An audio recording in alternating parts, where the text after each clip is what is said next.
Paul, ready?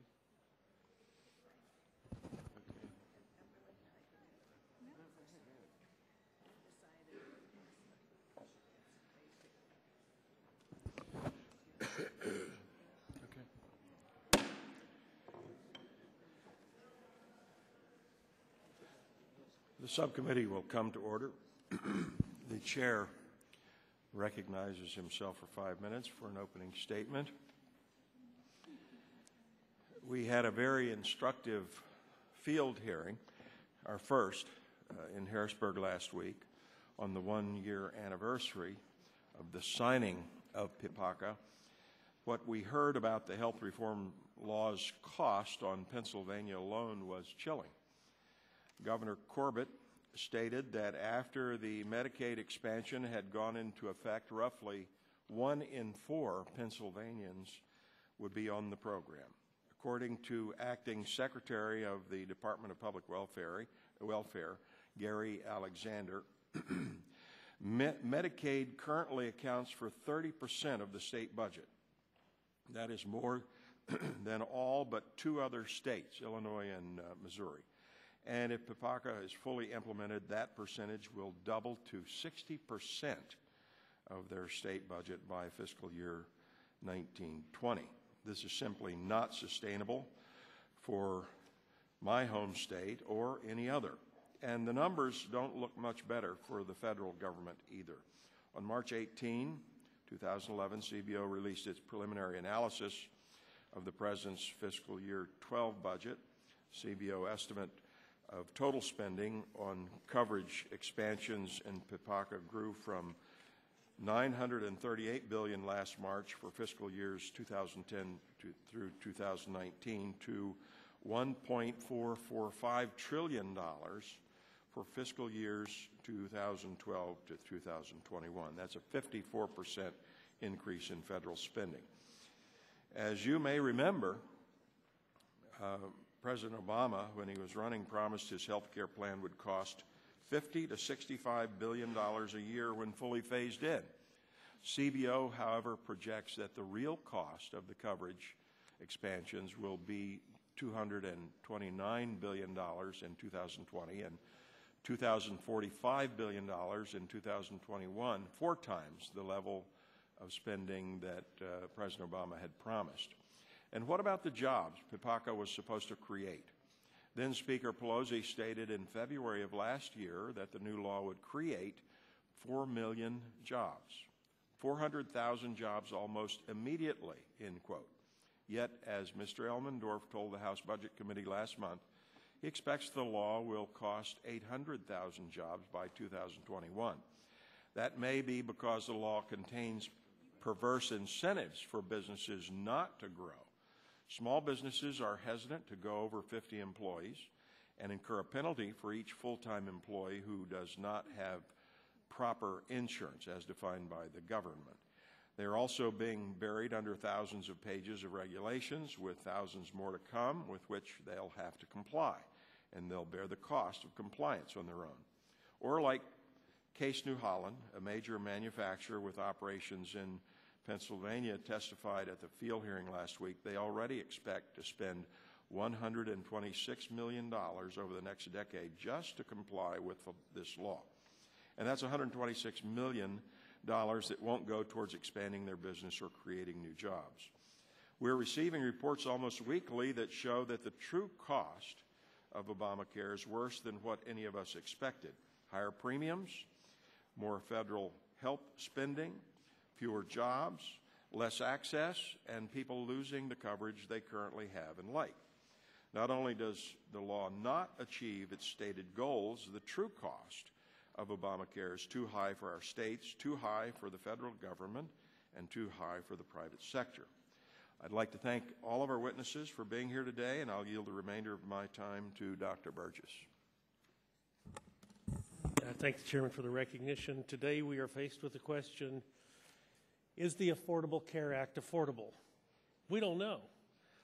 We didn't know when this committee passed a health care bill last year called H.R. 3200. Mercifully, that bill died a natural death in the Speaker's office, and H.R. 3590, as everyone knows, was signed into law a year and a week ago. But even today, we don't know about the essential benefits package. We don't know about the cost of setting up the exchanges. All of this remains shrouded behind a veil of obscurity.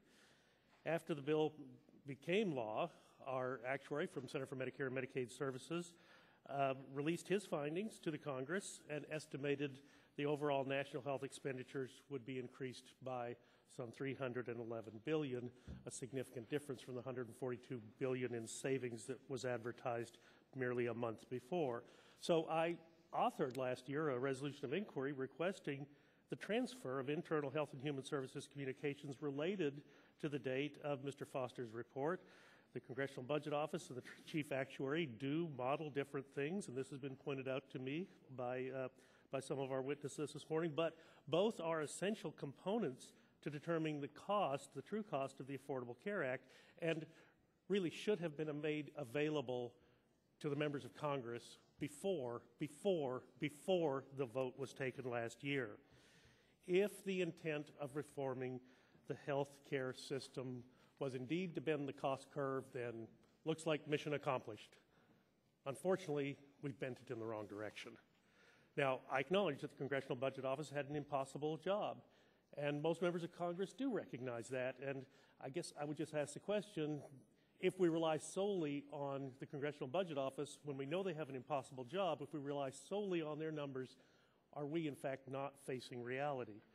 What if their assumptions are off by just a little bit?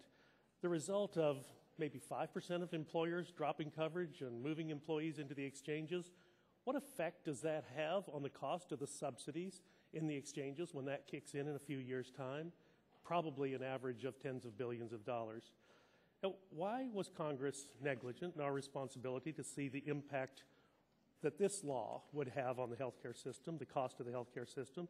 The administration knew that it would take Mr. Foster time to complete his model, but did the administration push us to have that vote before we could have access to the actual data? And this is the question that needs to be answered this morning. Thank you, Mr. Chairman. I'll yield back. Chair, thanks, gentlemen, and recognizes the ranking member of the subcommittee, Mr. Pallone, for 5 minutes for an opening statement. Thank you, Mr. Chairman. We're back from another week off in Congress, and it's time for the Republicans to try to repeal, defund, or criticize the health care reform again. It's pretty clear that the Republicans believe that if you just keep saying the same thing over and over again, it'll start to be believed. Just fire up the old talking points, throw in a little righteous indignation, and you're good to go. And that would be just fine if we were all talk radio stars, but we're not. We have a job to do. We're legislators. We're supposed to be trying to turn the economy around and create jobs.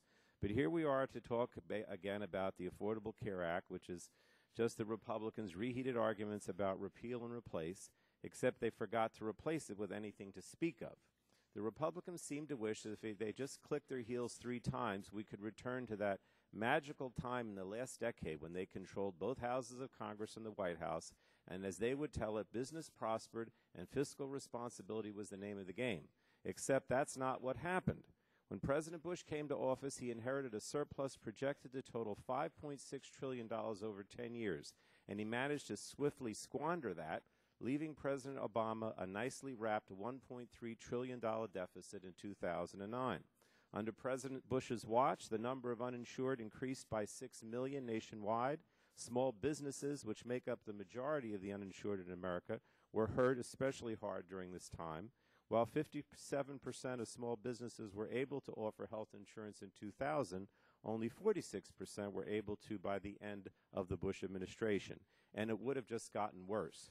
By the time President Obama took office, national health expenditures surpassed $2.4 trillion in 2009, more than 3 times as much as it was in 1990. The percentage of income families spent on employer-sponsored health insurance rose from 12 to 22% from 1999 to 2009 during the Bush administration, and those without insurance were even worse off. For many families who had worked hard, saved hard, and planned for the worst, they still couldn't stay in the black if their kid got sick or denied health insurance for life due to a pre-existing condition, or if they themselves got sick with a tough disease and quickly ran through their insurance plan's annual limits. So understanding this, President Obama and the Congress, including this committee, didn't just sit around and whine about the previous 8 years under Bush. They stood up and led. And we're very proud of the health care reform, the economic certainty, insurance reform, and coverage expansions will offer families across the nation. We're glad that small business owners like Rick Poore, who will testify later this morning, are now eligible for tax credits today to cover their employees. And in the future, Rick will be able to leverage the purchasing power of small business owners across the nation through the state exchanges so that more of his money can be invested in his business and more of his energy can be devoted to innovation. I'm very proud that the Affordable Care Act will control health care spending by making important delivery system changes that reward quality, not quantity of care. We're proud that Americans will no longer be held hostage to insurance companies as a result of the reforms in our legislation. And I'll remind you that the Congressional Budget Office has estimated the Affordable Care Act will reduce the deficit by $124 billion by 2019 and further cuts the deficit by $1.2 trillion in the second 10 years. So if the Republicans want to spend another Wednesday morning discussing the true effects of the Affordable Care Act today, I'm game. But I think we really need to get back to work and try to create jobs instead of wasting our time trying to repeal health reform. I mean, it's how many weeks now since you first repealed the act, and of course the Senate rejected it. We've had nothing but hearings for the most part on either repealing the bill, repealing part of the bill, defunding the bill. Now, talking about another hearing talking about the financial aspects of the bill. It just never seems to end. So I would now yield the remaining time to my colleague from California, Representative Capps. Thank you, Mr. Pallone. To underscore what you have just said, we've been in session for 10 weeks now, and the majority has yet to produce a plan to create jobs or strengthen the economy. Instead, our Republican colleagues are here yet again to live in the past and attack the Affordable Care Act. Many of the claims we are going to hear today about the so-called true cost of the Affordable Care Act are likely to be shocking. But that is not because the Affordable Care Act is dangerous or because it's not working. Instead, it's because these claims are at best gross exaggerations and at worst complete fabrications. Let's be clear. The Affordable Care Act is the largest deficit-reducing bill enacted by Congress in the last decade. It will reduce the deficit by $210 billion over the next 10 years and by $1.2 trillion over the following decade. And it will do so while continuing to help families and small businesses. And as I yield back, the very sections of the bill Republicans are trying to defund are the provisions which will reduce the deficit. I yield back. Chair thanks the gentlelady and now recognizes the chairman of the full committee, Mr. Upton, for 5 minutes for an opening statement. Well, thank you, Mr. Chairman. I, too, thank you for holding this hearing. We just did mark the one-year anniversary of the health care bill being signed into law last week. Yet today will be the committee's first chance to fully explore the true fiscal impact that the law will have on our nation's budget and job creation. Last week, the CBO noted that the coverage provisions of PPACA would cost $1.445 trillion for fiscal year 2012 through 21. This is up from a 10-year cost estimate of $938 billion when the bill was signed into law. This is not a change in CBO scoring. Indeed, the CBO estimates for the overlapping years are remarkably consistent. The larger figure simply proves that if you take away some of the gimmicks, mainly paying for only 6 years of benefits in the first decade, that the cost far exceeds $1 trillion and will likely top $2 trillion over a full 10 years. We've also heard about how PPACA imposes a paperwork nightmare on small businesses. The law, as we know, requires a tax filing for every transaction over $600. The House has voted to repeal this massive paperwork cost on American employers. However, our job does not end there. PPACA also includes dozens of new paperwork requirements that force businesses to report to HHS, the Department of Labor, and the IRS. Job creation is our top priority, which is why we cannot ignore the fact that PPACA reduces employment. In recent testimony before the House Budget Committee, Mr. Elmendorf stated that 800,000 jobs would be lost because of the new health care law. We should be creating jobs, not destroying them, which is why many of us believe that we should repeal this job-destroying bill. Many of us believe that we must repeal the uncertainty that it's causing businesses and the hundreds of billions of dollars in new taxes and mountains of paperwork, and I would yield the balance of my time to Dr. Gingrey. I thank the chairman for yielding. Mr. Chairman, it was just interesting to hear the ranking member of the subcommittee a few minutes ago talk about how the Democrats came to the rescue after 8 years of Republican inaction on health care reform. essentially saying, just don't sit there, do something. Well, I think my colleague, Dr. Burgess, a fellow OBGYN physician, would remember our OBGYN motto, don't just do something, sit there in managing labor and delivery. And the point I'm making is to rush to judgment to do something, just to get something done, oftentimes is a huge mistake. And I think that's the way our side of the aisle feels in regard to PPACA, the Affordable Care Act, because it doesn't accomplish any of the goals that were set out. It's not good for patients. It's not good for consumers. It's certainly not good for corporate America, and it's not good for the taxpayer. So bottom line is this is a bad bill. Not that the idea of reforming health care is a bad thing to do, but certainly the priority of doing it as the number one or number two things in the 111th and 110th Congress, when we had 16 million people out of work in this country and probably 25 million underemployed, an unemployment rate of 10%, deficits he said they inherited a $1.4 trillion deficit. Well, how about the next year when it was $1.6 trillion? Who inherited that? And how about the $5 trillion worth of additional debt that was piled on to the taxpayer by the Democratic majority since they took control in 2007? So I think their priorities are all wrong and backwards in regard to this. And I'm really interested in hearing from our witnesses, the first panel, of course, CBO, Mr. Elmendorf, and our actuary, CMS actuary, Mr. Foster, because we need this information. So if there's any time remaining, I'll just yield that back to Mr. Upton controls the time, I guess. I yield to Ms. Blackburn. I want to welcome our witnesses today. And to the witnesses and my colleagues, I would just remind you all, in Tennessee, we had an experiment called TennCare.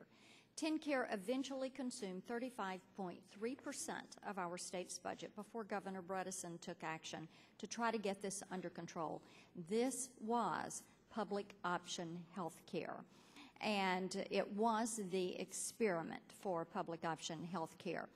And I would like to hear from our witnesses today if there has ever been any project where you gambled on making all these short-term expenses in order to receive long-term savings, and the savings came. From our research work, you can't find an example. It's one of the dangers we have in Obamacare. I yield back. Chair, thanks, gentlelady, and now recognize the ranking member of the full committee, Mr. Waxman, for 5 minutes for an opening statement. Thank you very much, Mr. Chairman. I find this hearing to be sadly ironic. The Republican members of the House have frequently complained about the growth in spending in government health programs.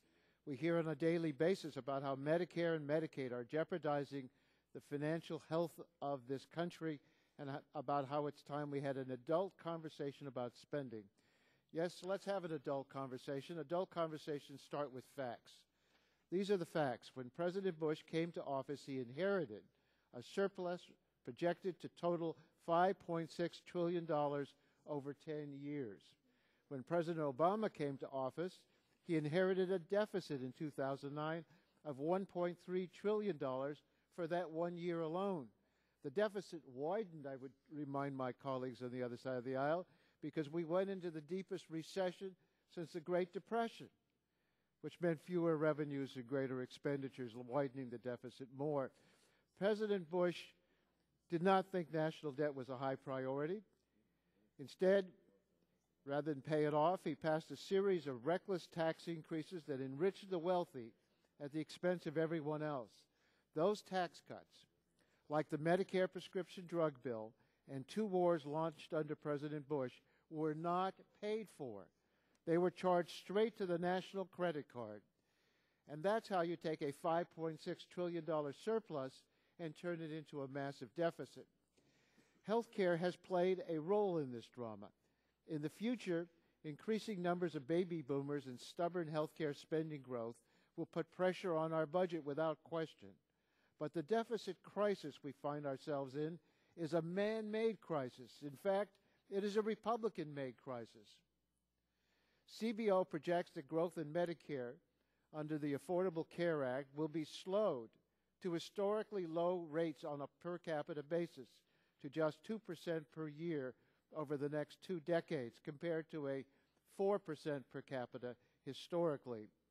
Projected spending on Medicare would fall well below even projected annual growth in GDP per capita, which CBO pegs at 3.7% over the next 10 years. Medicaid, too, has historically had a slow growth on a per capita basis relative to private health plans. Over the last decade, Medicaid costs grew 4.6% per person per year, compared to 7.7% for employer-sponsored premiums. Now, the gentleman on the other side of the aisle said, I didn't know why we went into this reform of health care. Well, things were not great.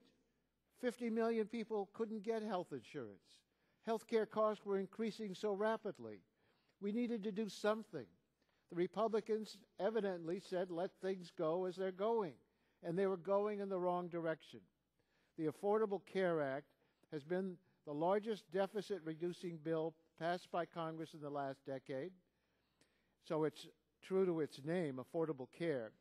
So our current deficit crisis right now is not about health care. In addition, the Affordable Care Act covers 32 million Americans. Republicans never offered anything to do that. The health care bill stops insurance practices that would deny care to people who have to look to the private market.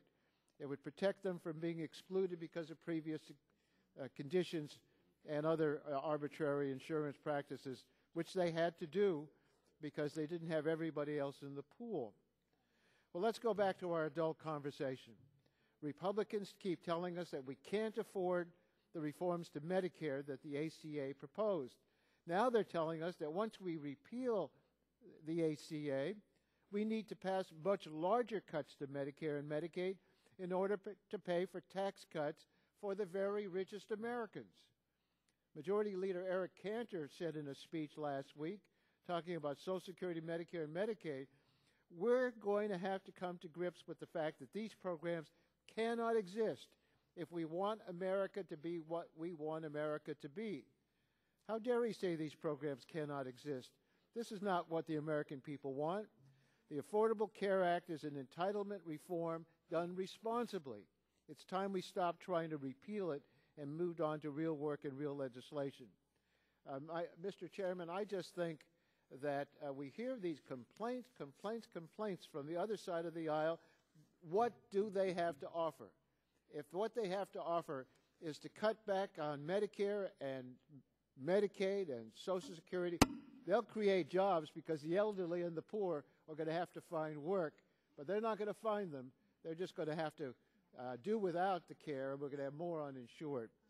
I yield back my time. The gentleman's time has expired. Chair thanks the gentleman. Mr. Chairman, I was supposed to be less time and yielded a minute to Mr. Dingell.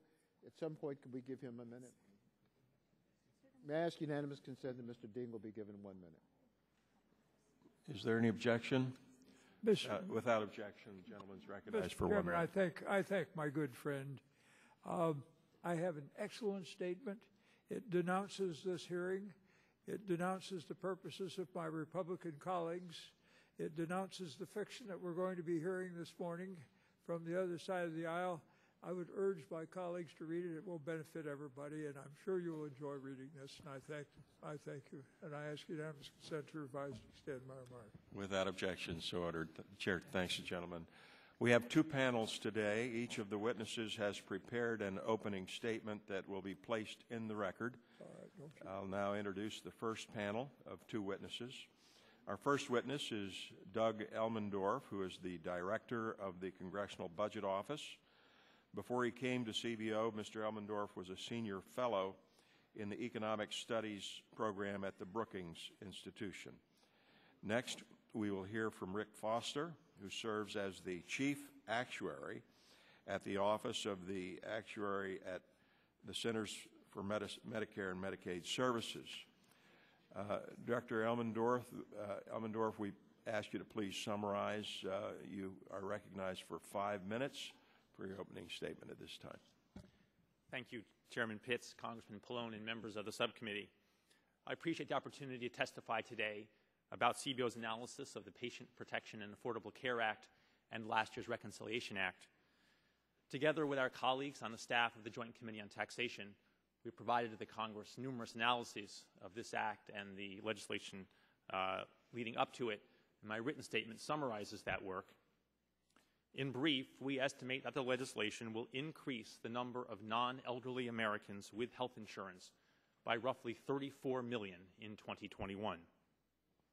About 95% of legal non-elderly residents will have insurance coverage in that year, compared with a projected share of 82% in the absence of the legislation and about 83% today. The legislation generates this increase through a combination of a mandate for nearly all legal residents to obtain health insurance, the creation of health insurance exchanges operating under certain rules and through which certain people will receive federal subsidies, and a significant expansion of Medicaid. According to our latest estimate, the provisions of the laws related to health insurance coverage will have a net cost to the Treasury from direct spending and revenues of $1.1 trillion during the 2012-2021 decade. That amount is larger than CBO's original estimate of the cost of those provisions during the 2010 to 2019 decade that represented the 10-year budget window when the legislation was originally estimated. That increase owes almost entirely to the shift in the budget window. As you can see in Figure 2 in front of you, the revisions in any single year are quite small. In addition to the provisions related to insurance coverage, PPACA and the Reconciliation Act also reduced the growth of Medicare's payments for most services, imposed certain taxes on people with relatively high income, and made various other changes to the tax code, Medicare, Medicaid, and other programs. As you can see in Figure 1, those provisions will, on balance, reduce direct spending and increase revenues, providing an offset to the cost of the coverage provisions. According to our latest comprehensive estimate of the legislation, the net effect of all the changes in direct spending and revenues is a reduction in budget deficits of $210 billion over the 2012 to 2021 period. Not surprisingly, observers have raised a number of challenges to our estimates. Let me comment briefly on the three most common areas of concern that I've heard. First, some analysts have asserted that we have misestimated the effects of the changes in law. Those concerns run in different directions.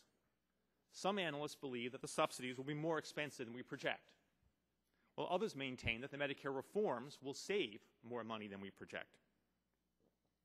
Certainly, projections of the effects of this legislation are quite uncertain, and no one understands that better than the analysts at CBO and JCT. Our estimates depend on myriad projections of economic and technical factors, as well as on assumptions about the behavioral responses of families, businesses, and other levels of government. All of these projections and assumptions represent our objective and impartial judgment based on our detailed understanding of federal programs, careful reading of the research literature, and consultation with outside experts. In addition, our estimates depend on a line-by-line reading of the specific legislative language. Our goal is always to develop estimates that are in the middle of the distribution of possible outcomes, and we believe we have achieved that goal in this case. A second type of critique of our estimates is that budget conventions hide or misrepresent certain effects of the legislation. I'll mention two of the prominent examples that I've heard. As one example, the numbers I've just cited involve changes in direct spending and revenues, because that is what is relevant for pay-as-you-go procedures, and because those changes will occur without any additional legislative action. However, PPACA and the Reconciliation Act will also affect discretionary spending that is subject to future appropriations. We noted many times that we expect the cost to the Department of Health and Human Services and the Internal Revenue Service of implementing the legislation will probably be about $5 to $10 billion each over the next decade. PPACA also includes authorizations for future appropriations. Those referring to specific amounts total about $100 billion over the decade, with most of that funding applied to activities that were being carried out under prior law, such as programs of the Indian Health Service. Another example of concern about budget conventions involves the Hospital Insurance Trust Fund, which covers Medicare Part A. The legislation will improve the cash flow in that trust fund by hundreds of billions of dollars over the next decade. Higher balances in the fund will give the government legal authority to pay Medicare benefits for longer than otherwise. But most of the savings will pay for new programs rather than reduce future budget deficits, and therefore will not enhance the government's economic ability to pay Medicare benefits in future years. We wrote about those issues as the legislation was being considered in the Congress. A third type of critique is that PPACA and the Reconciliation Act will be changed in the future in ways that will make deficits worse. As with all of CBO's cost estimates, the ones for this legislation reflect an assumption that the legislation will be implemented in its current form. We do not attempt to predict the intent of future Congresses that might choose to enact different legislation. At the same time, we emphasize that the budgetary impact of this legislation could be quite different if key provisions were changed, and we highlighted certain provisions that we expect might be difficult to sustain for a long period of time. Thank you. Chair, thanks. Chair, thanks the gentleman. Recognizes Mr. Foster for 5 minutes for opening statement. Thank you. Chairman Pitts, Representative Pallone, other distinguished subcommittee members, thank you for inviting me here today to testify about the financial impacts of the Affordable Care Act. The Office of the Actuary at the Centers for Medicare and Medicaid Services provides actuarial, economic, and other technical support and information to policymakers, both in the administration and in Congress. We do so on an independent, objective, and nonpartisan basis, and we have performed this role throughout the last 45 years since the enactment of Medicare and Medicaid. I'm accompanied today by two folks, John Chateau, who is a fellow of the Society of Actuaries, and he's the director of our Medicare and Medicaid Cost Estimates Group, sitting right behind me, and by Leming Kai, who is a PhD in economics and is one of our senior economists. Both are members of our health reform modeling team. I'm very pleased to have the opportunity to appear with Doug Elmendorf. Now, I know you probably saw the press reports of a cage match or a possible fight between us or various humorous things like that, but I'm afraid the reality is far less dramatic. Doug and I and our staffs, we are all public servants, and our goal is just to try to do the best job we can to provide valuable technical information for you all. That's all we're trying to do. I'm not running for president. I suspect you're not either. And if nominated, I know what would happen with either one of us. Now, Doug has already talked about the overall impacts on expenditures and revenues under the Affordable Care Act, so I won't go over that same material. I will mention that we have estimated the impact of the Affordable Care Act on total national health expenditures from all sources, not just federal expenditures, not just for Medicaid or Medicare, but everything. And that increase, Chairman Pitts, you quoted earlier, we estimated a net increase overall of about $311 billion through fiscal year 2019. There are substantial increases, of course, associated with the coverage expansions in the legislation through Medicaid and the exchange private health insurance.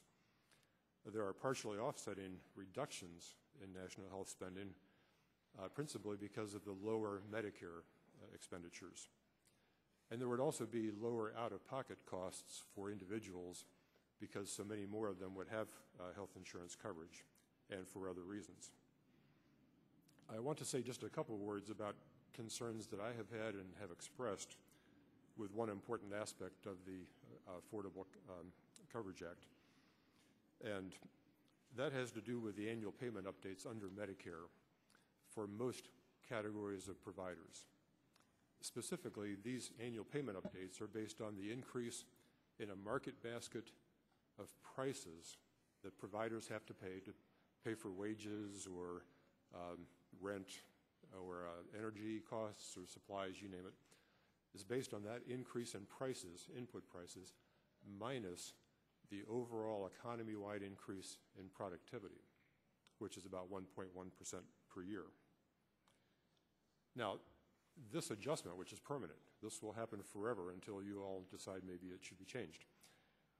But this adjustment will be a strong incentive for providers to economize, to get rid of any inefficiency, waste, et cetera, be as efficient as possible. But I believe it's doubtful that many health providers can improve their own productivity enough to match the level of economy-wide productivity. Now, if they can't, then the consequences are that Medicare provider payment rates would, for most providers, would grow about 1.1% per year less than their input prices or their input costs. And unless they can improve their productivity to match, eventually they would become unable or unwilling to provide services to Medicare beneficiaries.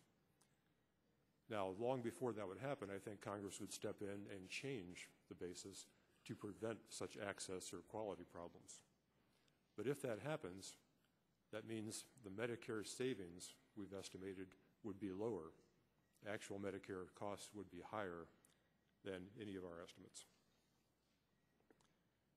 Let me finish by saying that I pledge the Office of the Actuary's continuing assistance to you all and your colleagues and to the administration as you work to continue to determine optimal solutions to the high cost of health care in the U.S. Thank you, and I'd be happy to answer any questions. Chair, thanks, gentlemen. Thank the panel for their opening statements, and I'll now begin the questioning and recognize myself for 5 minutes for that purpose. Mr. Elmendorf, your testimony states that the health care law will reduce employment by roughly 800,000 by 2012 because PPACA encourages some people to work fewer hours or withdraw from the labor market altogether. You also attribute some of the job reduction to higher marginal tax rates included in PPACA. I would like to explore what other factors were included and excluded when you calculated this number. Does this 800,000 job reduction figure account for employers who will reduce employment in order to avoid the 50 employee threshold that triggers PPACA's employer mandate? Mr. Chairman, we did not explicitly model that provision. There are a number of factors that we did incorporate in reaching this estimate. We didn't try to quantify every single aspect of the law. We tried to quantify the ones that we thought were most significant. Does the 800,000 figure account for employers that choose to avoid creating jobs in order to avoid the 50 employee threshold that triggers PPACA's employer mandate? Again, Mr. Chairman, we did not explicitly model the effects of the 50 employee threshold. We focused on the maybe 10 other aspects of the legislation that we thought would have more significant effects on employment. Okay. Does the 800,000 figure account for the new employer paperwork requirements in PPACA, such as the 1099 filing provision and the variety of reporting requirements to the Department of Labor and Treasury and HHS included in PPACA that will shift employer resources away from investment towards regulatory compliance? Mr. Chairman, it's not obvious to me why the 1099 forms would have a significant effect on employment. But no, we did not incorporate any such effect in this estimate. How about, does the 800,000 figure account for the employer resources that will have to shift toward providing more expensive health coverage as a result of the new mandates and the essential benefits package included in PPACA? So, Mr. Chairman, in our analysis of the effects of changes in health insurance payments by employers, we recognize that both logic and evidence suggest that changes in particular aspects of compensation to employees tend to be offset by changes in other aspects of their compensation. So one can see in the aggregate data for the United States a rise in health spending by employers over the past several decades, but also a slower rise in cash compensation, and economists think those factors are related. So we think that changes in, to the extent that employers pay more for health care, and some would pay more under this legislation, some would pay less under this legislation. We've not tried to tote those up. And in any case, we think there would be offsetting changes in the cash compensation that employers would provide. Mr. Foster, proponents of PPACA argue that U.S. health spending of 16% of GDP is unsustainable and claim that PPACA bends the cost curve. Does PPACA change this dynamic for the better or the worse? We've estimated this question for the first 10 years. And as I mentioned briefly, we estimate that the legislation increases the overall amount of total health spending in the U.S. By roughly 1 percentage point. In terms of the growth rates and what happens in the future, initially the growth rates are higher because we're spending more. But there are certain factors that would tend to reduce the growth rates in the longer term. A good example is the productivity adjustments for Medicare payment updates. The real question is, how long can that work? They will help slow Medicare spending growth, but they may not be viable indefinitely. Can you explain how a strict application of modified gross adjustment could greatly expand Medicaid eligibility under PPACA and increase the cost to both the federal government and states? Yes, sir. In the legislation, to achieve consistency between the definition of eligibility for Medicaid and the definition of eligibility for exchange subsidies, Congress decided to use modified adjusted gross income as the basis for determining income. Now, prior to this point, for Medicaid, almost all states, or perhaps all, have included Social Security benefits in their definition of income for purposes of determining eligibility. With modified adjusted gross income, in contrast, for most people, only a small portion, if any, of their Social Security benefits would be included in that definition of income. So if you consider Social Security early retirees under 65 who are potentially eligible for the Medicaid expansion, and you then don't count $10,000 or $20,000 a year of of Social Security benefits in their income, many of them can potentially qualify for Medicaid if you use that strict definition of modified adjusted gross income. Chair thanks, gentlemen, and now recognize the ranking member, Mr. Pallone, for 5 minutes for questioning. Thank you, Mr. Chairman. I wanted to address my questions to Mr. Elmendorf. Mr. Elmendorf, I'm sure you could tell from my opening statement that I'm very frustrated because I feel that, you come here and you did the best, and we were using your numbers because we're supposed to in deciding, the cost of a legislation. And, of course, if we didn't go by CBO, or if CBO said that things cost too much, then they would criticize us.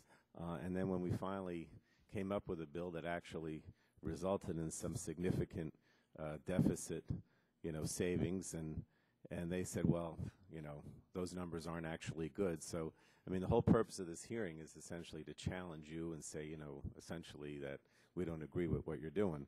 But, of course, if we hadn't followed it, then we'd be criticized because we didn't follow you. So I just wanted to go through some of the things because tomorrow I understand we're going to have a markup on some bills that we had a hearing on just before the break. And Representative Bachman and members of this committee are claiming that there's about $105 billion in hidden spending that was snuck into the bill without you or the American people knowing about it. And the hearing was, of course, on this hidden mandatory spending, and that's what the markup will be about tomorrow. So let me just go through and find out whether any of this really was hidden from you. First of all, we considered a bill that would repeal funding for Section 1311, the Health Insurance Exchange Planning and Establishment Grants. Did you know about that funding stream? Yes, Congressman. Okay, so it wasn't hidden. What about Section 4002, the Prevention and Public Health Fund? Did you know about that? Yes, Congressman. So that wasn't hidden either. And what about funding for school-based health centers? Did you know about that? Yes, Congressman. So it seems that we couldn't slip much past you, try as the Republicans think we might. It's also true that, I guess it was Congressman Jerry Lewis, Appropriations Committee, he said that there's about $100 billion in new discretionary funding in the bill. That, of course, was hidden or, that we were trying to hide. But I see you mention in your testimony that $85 billion of that is what actually was just reauthorization of pre-existing programs like the Indian Health Service or the community health centers. I was a sponsor of the Indian Health Care Improvement Act that was included in the bill. So $85 billion of this 100 in discretionary was actually just reauthorization of pre-existing programs like the Indian Health Service. Is that correct? Yes, that's right, Congressman. All right. I mean, reauthorization of existing programs is, of course, a standard practice in this committee, both under the Democrats and the Republicans. Now, I want to go back over your deficit numbers. CBO and JCT analyzed all of the revenue and spending changes in the health reform law and estimated that it would reduce the deficit by $210 billion over 10 years and by about half of 1% of GDP, or $1.2 trillion in the following decade. Recently, in your routine updating of your baseline projections, you made some changes to your projections of spending in Medicare, Medicaid, and health insurance exchanges. That's correct? Yes, that's right. Did you update your cost estimate for the Affordable Care Act? No, we did not do a comprehensive reestimate of the effects of the Act. Did you increase your cost estimate for the Affordable Care Act by $500 billion, which I think was suggested in a press release by Chairman Upton? So, again, Congressman, the last comprehensive estimate we've done for the Act was part of our February estimate of the effects of repealing the Act as encompassed in H.R. 2. So you didn't increase your cost estimate by $500 billion? Again, since what we released in February, we've made no new estimates of the comprehensive effects of the legislation. Do you have any expectation that a new cost estimate would continue to show that the Affordable Care Act reduces the deficit? So I can't say anything too firmly, having not done the estimate, but I will say that I think it would, given the magnitude of the deficit reduction that we projected based on our February estimate of the effects of repeal, I would be surprised if a new estimate that we did today showed a different sign of the effect on the deficit, although, of course, the precise number would be somewhat different, presumably. Okay. I mean, I'm not trying to, be too critical of Chairman Upton. I like him, but, he put out this press release last week. He said that with that $500 billion, and I think it's somewhat misleading, and I guess the Washington Post said it was wildly inflated and earned a 3 Pinocchios rating from the Washington Post fact checker column, whatever. My only point is that nothing has really changed here, and I think that the effort on the part of the Republicans to basically discredit you is baseless. Thank you, Mr. Chairman. Gentleman's time's expired. Chair recognizes the Vice Chairman of the Committee, gentleman from Texas, Dr. Burgess, for 5 minutes for questioning. I thank the Chairman for the recognition. Mr. Elmendorf, of course, you did appear before this committee in the run-up to the passage of H.R. 3200, but you might not recognize it because when you were in that day, the television cameras weren't on, the lights were off, no recorder was at the end of the table, no one was in the audience section. It was obviously an unofficial briefing that you had with, at the time, what was, I recall, described as a back-of-the-envelope calculation.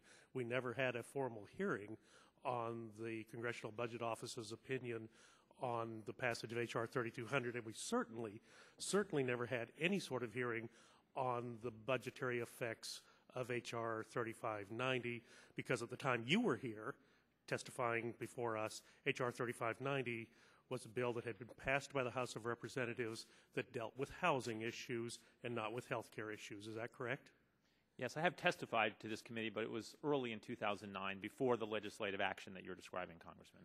Well, you were called in for a briefing, as I recall, and again, there was no recorder, no testimony was taken down, the lights were off, the cameras were off. It was kind of a closed-door, cloak and dagger type of hearing, or briefing, as I recall. I'm confident I did not come to a cloak and dagger affair, Congressman. I don't remember the precise circumstances, but I think you're I recall them vividly. That's why I'm reminding you of them. Well, let me just ask you a question about the funding that's in the bill. And this is just for me. How do you are required to interpret the cost of things under existing law? So under existing law, in the Patient Protection Affordable Care Act, Subtitle D, Patient-Centered Outcomes Research, establishing comparative effective clinical effectiveness research, in the section under funding of comparative effective clinical effectiveness research for fiscal year 2010 and each subsequent fiscal year, Amounts in the Patient-Centered Outcomes Research Trust Fund shall be available without further appropriation to the Institute to carry out this section. How do you quantify that?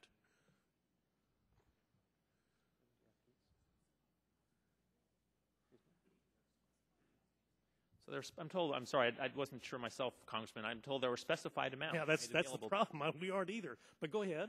I'm told that in the legislation there are specified amounts made available to the Patient-Centered Outcomes Research Institute. Well, for fiscal year 2010 and each subsequent fiscal year, and there's no limit put on that, so I've got to assume that's until the second coming, amounts in the Patient-Centered Outcomes Research Trust Fund under Section 9511 of the Internal Revenue Code shall be available without further appropriation to the Institute to carry out this section. Without further appropriation. Now, Chairman Pallone, or Ranking Member Pallone, talks about how we reauthorized several provisions of existing law in the Affordable Care Act. Fair enough, but this wasn't an existing position, an existing provision. This did not go through authorization through this committee. It is never going to be reauthorized by this committee. No oversight of this funding is going to occur by this committee. And these funds, we don't even know the top dollar figure, are appropriated, it looks to me like in perpetuity. Is that a fair reading of this statute? So I think it's important for me to distinguish between mandatory funding and authorization for future discretionary appropriations. Yeah, and in fact, I don't know that I have time to get into that. Our estimate, including whatever these provisions should be authorized. We are an authorizing committee. Ranking Member Pallone pointed that out. That's what we do. We authorize these programs. We subsequently, in future years, reauthorize them to ensure that they're working properly, at least if we're performing up to standards the American people should be holding us to. But in this instance, we don't get a chance. So the anxiety that a lot of people have is there's funding like this strewn throughout the language of 3590, and it is going to be very, very difficult for future members of Congress to get a hold of these funding streams and understand, are they performing as they are supposed to? The language makes it difficult for you to tell us really how much money we've obligated the taxpayer to spend on this, whether it's mandatory or discretionary. They don't care. Honestly, they don't care. They want to know how many dollars they're spending and whether those dollars are being invested wisely, if they're getting an appropriate return on investment. How do we advise them? How do you advise them? All I can say, Congressman, is that the mandatory funding is included in this page after page of our cost estimate, row by row. And if there are specific questions about individual rows, then I hope that you and your colleagues would come and ask us. I have a specific question about a specific section of the law that was signed into law a year and a week ago, and I would appreciate it if you, I see my time's up, but if you could get back to us with that estimate. We will do that, Congressman.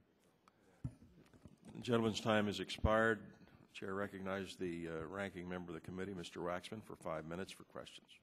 Mr. Chairman, last week I mentioned in my opening statement, Eric Cantor, the majority leader, gave a speech at the Hoover Institution where he talked about Social Security, Medicare, and Medicaid. And he said, quote, "We're going to have to come to grips with the fact that these programs cannot exist if we want America to be what we want America to be," end quote. Well, I can't come to grips with that statement because it would be a back to the future to a time when seniors and people with disabilities lived in poverty without financial and health security. Dr. Elmendorf, what was the approximate cost of extending the Bush tax cuts in the legislation that was passed last December? I believe the legislation passed last December had, I'm not sure I know the answer to that question. Legislation passed last tax cut legislation? The tax cut bill. I'm sorry. I mean, well, I understand. I don't know it offhand. Well, I understand it's around $700 billion.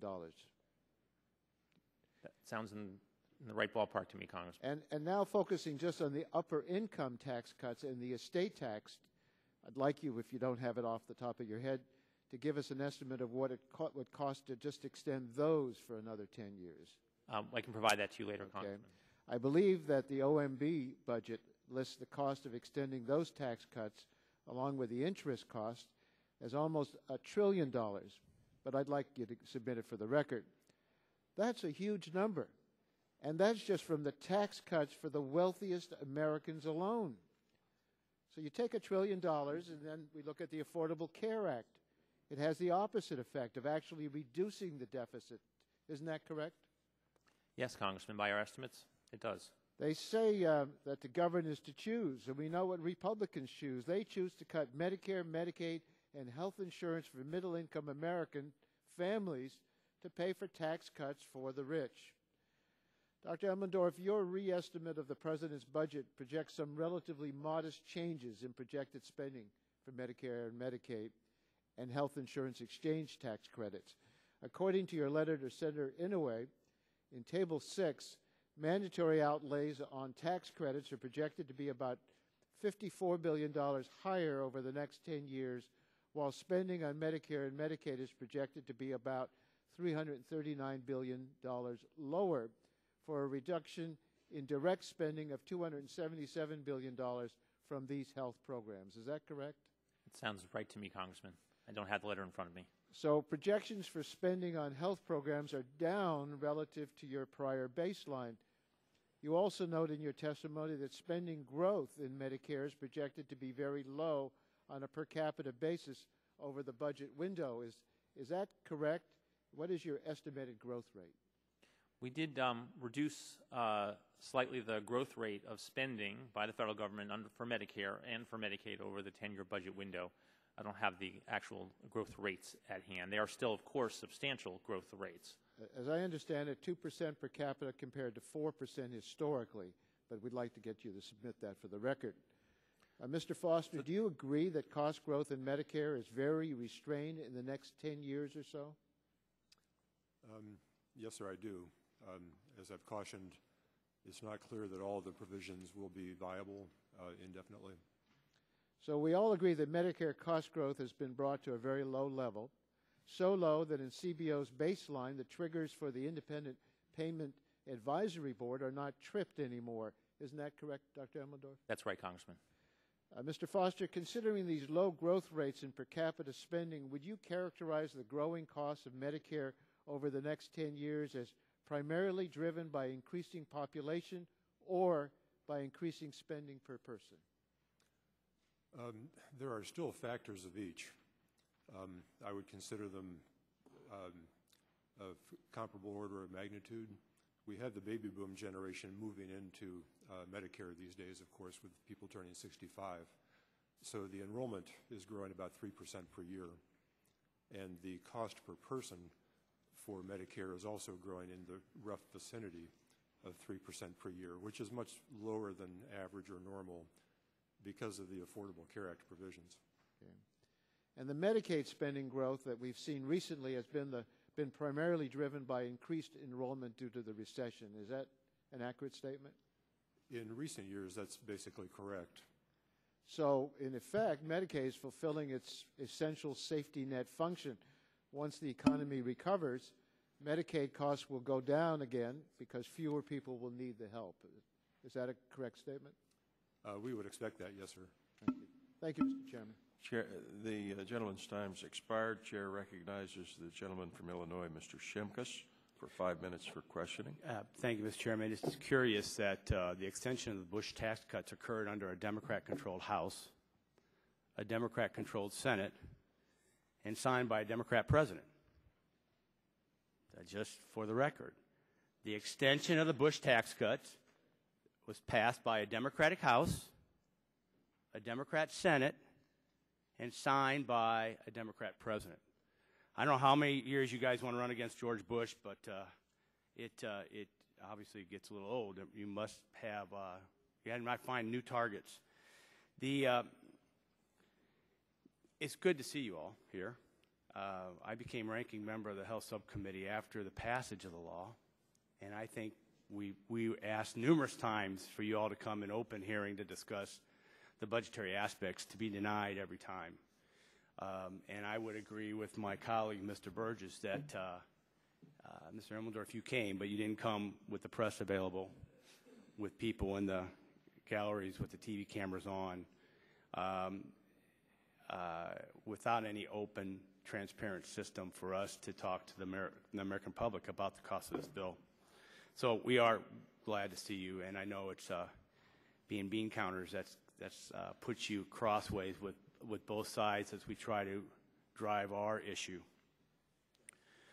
But 2 or 3 weeks ago, we had Secretary Sebelius here, and she admitted on tape in the transcript that the law really double counts Medicare savings. She admitted that, in fact, her final word was both. The Medicare savings that's attributed to extending the solvency of the Medicare Trust Fund is also the same dollars that's used to pay for the health care law, which I would agree with her. And that's been part of the actuary thing. We understand that you have to score what we give you. Obviously, 6 years of benefits, 10 years of taxes. You know, we know that that you have to score what's given. But in some of the testimony, especially on, and this is directed to Mr. Foster, if you back out the Medicare cuts in the bill, what would be the total increase in national health expenditures? I'm sorry, if you back out the Medicare cut. I don't know if we've ever cut Medicare in the history of this government. Yes, if you left out or don't consider for the moment the Medicare savings provisions, then the expansion of coverage for Medicaid. Well, you say Medicare savings, we say Medicare cuts. Same terminology, right? It's a reduction in expenditures. Right. Call them whatever you like. Okay, I'll call them cuts, you can call them savings. But there are cuts to what we're all paying for Medicare right now. Anyway, back to your original question, the expansions of coverage through Medicaid and the federal subsidies for the exchange coverage would increase total national health expenditures by something in the range of 3.5%. And then the savings that you get, or the cuts if you prefer, from the Medicare provisions reduce it. So my issue is we're triple counting. I mean, 2 weeks ago we got the Secretary to say we double counted. My issue now is that we're really triple counting because we're assuming we're going to cut $500 billion from Medicare that we're not going to do. So if we're not going to do that, we attribute that savings to extending the solvency of the Medicare Trust Fund, which we're not going to do. And we're not going to have the $500 billion to pay for the expansion of the health care law. So the Secretary was right when she said she double counted that. But if we don't do the Medicare cuts, we are triple counting the same $500 billion. So, Congressman, to be clear, when we give you a cost estimate, it counts each and every provision of a law once and only once.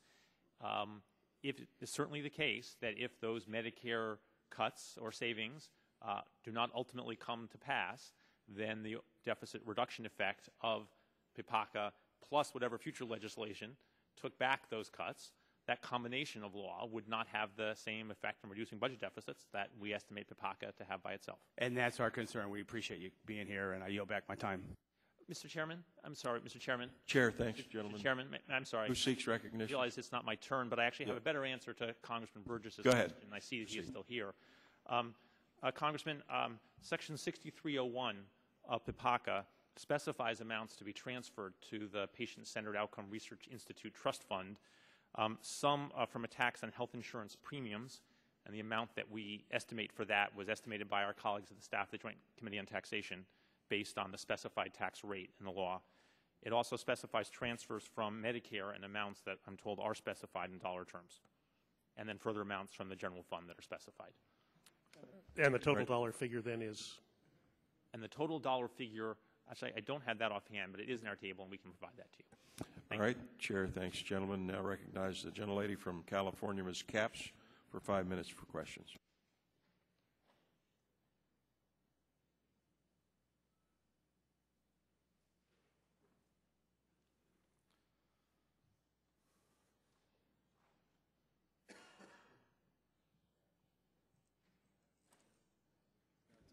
Mr. Gonzalez.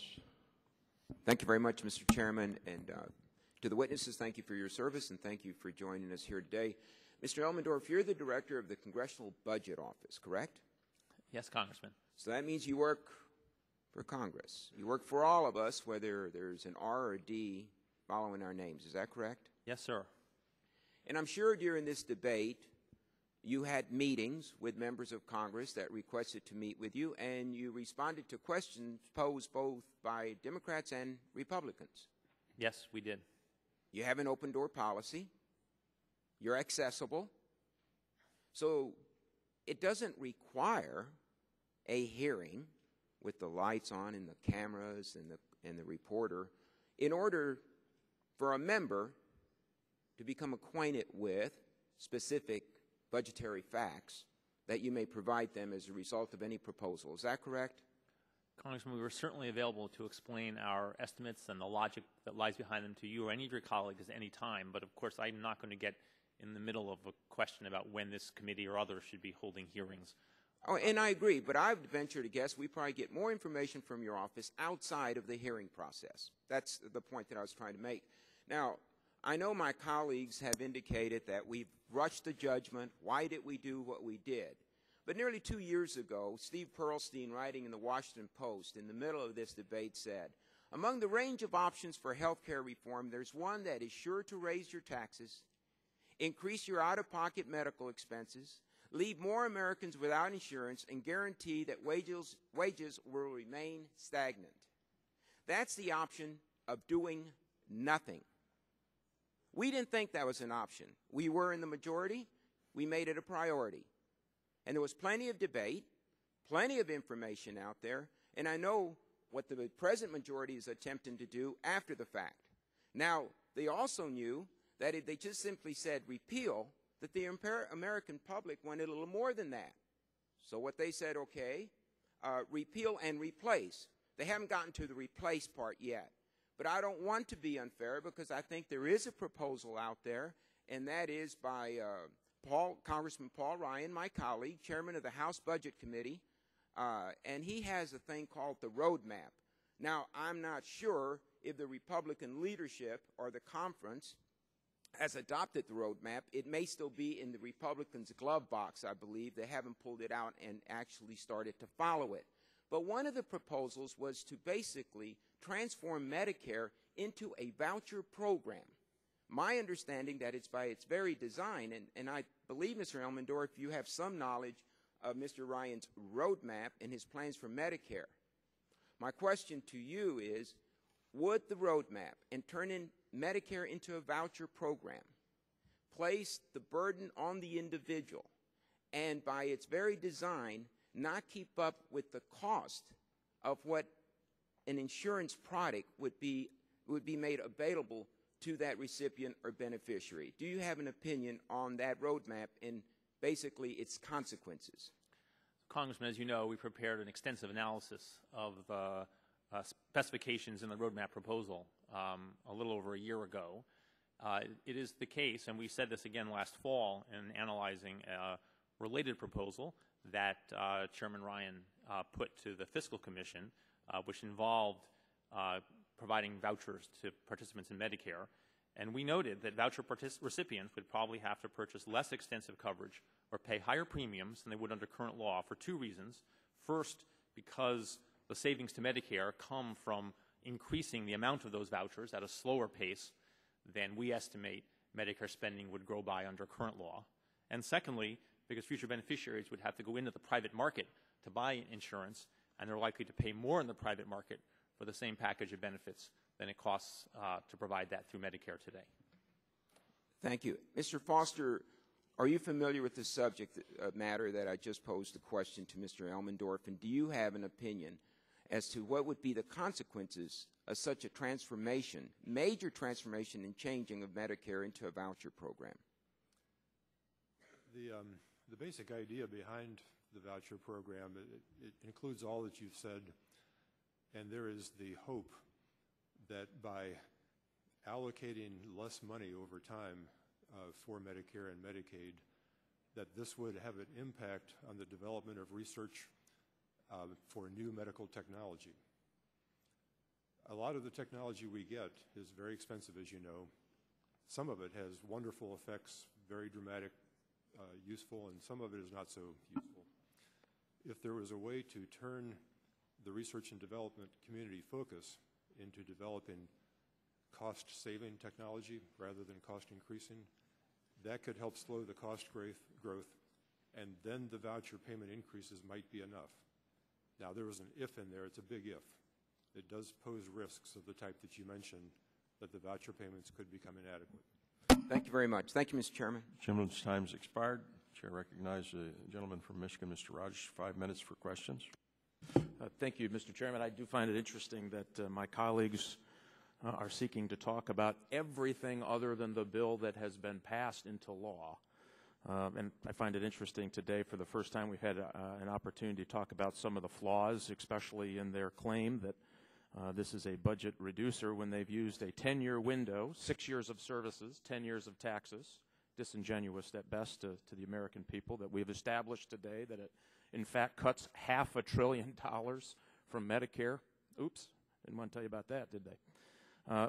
And what is the impact today to the real person out there who's trying to keep their job or find a job is that health care premiums have gone up, and people are losing their coverage today because of this bill. I wouldn't want to talk about this bill either if I were you. As a matter of fact, the administration now has had to give, they haven't updated it, it's 1,040 waivers that impacts about 3 million Americans, and said you don't have to follow the law because it will either A, increase your premiums, or B, you'll lose the health care that you want to keep. So they had to say, guess what, you 3 million Americans? The rest of America, you're stuck with this thing. You 3 million Americans, don't worry about it. Don't follow the law. You're right. I wouldn't want to talk about what this bill is doing to real working Americans today either. Pretty frustrating. I hope we'll get more chances to talk about the details of this bill. I do have a couple of quick questions, if I can. Mr. Foster, when you did the calculation, you calculated that 20% of small business employers would no longer offer health insurance. So, by the way, that's 1 out of 5 small businesses will no longer offer health insurance to their employees, something else I wouldn't want to talk about. But I'm curious about how you got there. The average cost in a state like Michigan, about $15,000 per employee, and the penalty for not offering insurance under Obamacare is $2,000 per employee. Now, I don't know if you've been around many small businesses outside of the Beltway here, but they are absolutely under assault from cost increases, fuel cost increases, mandates that are increasing their cost of their products. Pretty difficult decisions have to be made, which is one of the reasons a place like my state is still suffering one of the highest unemployment percentages in the country.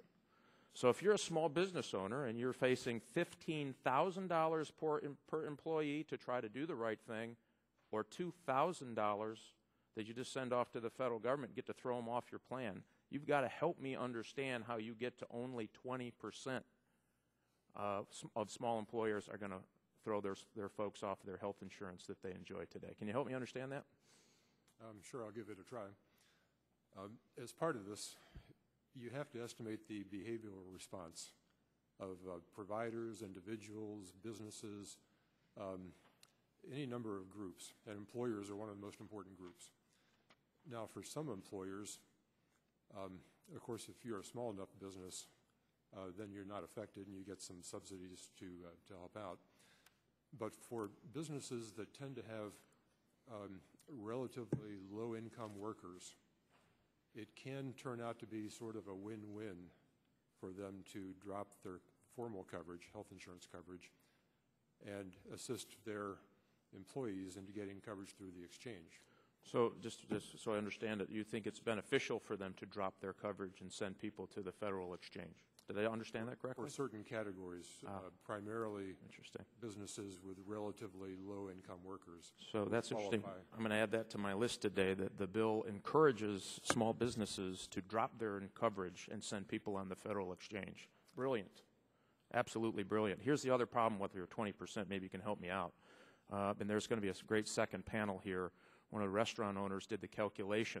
He only has 33 full-time employees and roughly 26 full-time equivalents working part-time hours, totaling 59 full-time employees. And then he has seasonal and full-time employees for certain parts of the year and not parts of the year. Restaurant business is a pretty tough business. You know, margins are very small. Sometimes the business is up, sometimes it's done. In a state like Michigan, it tends to be more seasonal given the tourist season. If he follows the law as it is, right, and under your equation, he would be one of those that would want to do that. But it's a 282% cost increase, and it's done because of the way you calculate part-time employees as a full-time employer. So he's one of those folks that's going to get caught right in the middle of this thing that should be getting the subsidies, but because the way you calculate or the law calculates, I don't know if you've made that calculation in that 20% number. Did you? The 20% is an assumption. We won't know until down the road and we see what happens.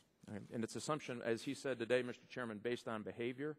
And if you've been in a small business with these kind of cost increases, you're going to throw people off your insurance. That's why we all ought to be angry about what this bill is doing to the very working men and women of the United States. Gentleman's time has expired. Now recognizes the ranking emeritus member from Michigan, Mr. Dingle, for 5 minutes for questions. Mr. Chairman, I thank you for your courtesy. Mr. Foster, these questions will be yes or no. Medicare growth per beneficiary is projected to be extremely low over the next 10 to 20 years. CBO's baseline has an average per capita growth of 2% over the next 2 decades, compared with a historical growth of about 4%. Is that correct? Yes, sir. Mr. Foster, in fact, the growth is so low that it doesn't even surpass projected GDP growth per capita over the next 10 years, which is projected to be 3.7% in CBO's baseline. That's 2% versus 3.7%. Is that a fact? In some years, not all years. Yes, sir. Thank you. The IPAB target, I would remind everybody, calls for Medicare spending target of GDP +1 starting after 2019 and an even higher target for 2015 to 2019 period. The Affordable Care Act seems to have brought projected Medicare spending down. Is that correct? Yes or no? Yes. Now, it seems that Medicare spending is projected to grow so slowly over the next 10 years it would be difficult to reduce that spending without cutting benefits or kicking people out of the program. Is that true? I'd have to think about that one, sir. Now, do you believe that it would be possible to pay for, say, the entire cost of fixing SGR, which would be about $300 billion, out of savings in Medicare? Yes or no? That would be tough. I'd have to call that one more like a no. All right, but we could make some progress in that direction, could we not? The Affordable Care Act has some pretty steep savings provisions in it. It cuts a lot of money out of the program. Does it cut all of it? Is there something left? Of course. But you couldn't lower the payment rates much more than they're already lowered. All right. Now, what about proposals that would reduce Medicare spending even further, like the Ryan Rivlin proposal to voucherize Medicare? CBO says that the proposal would reduce Medicare and Medicaid spending by 20% relative to the Post-Affordable Care Act baseline.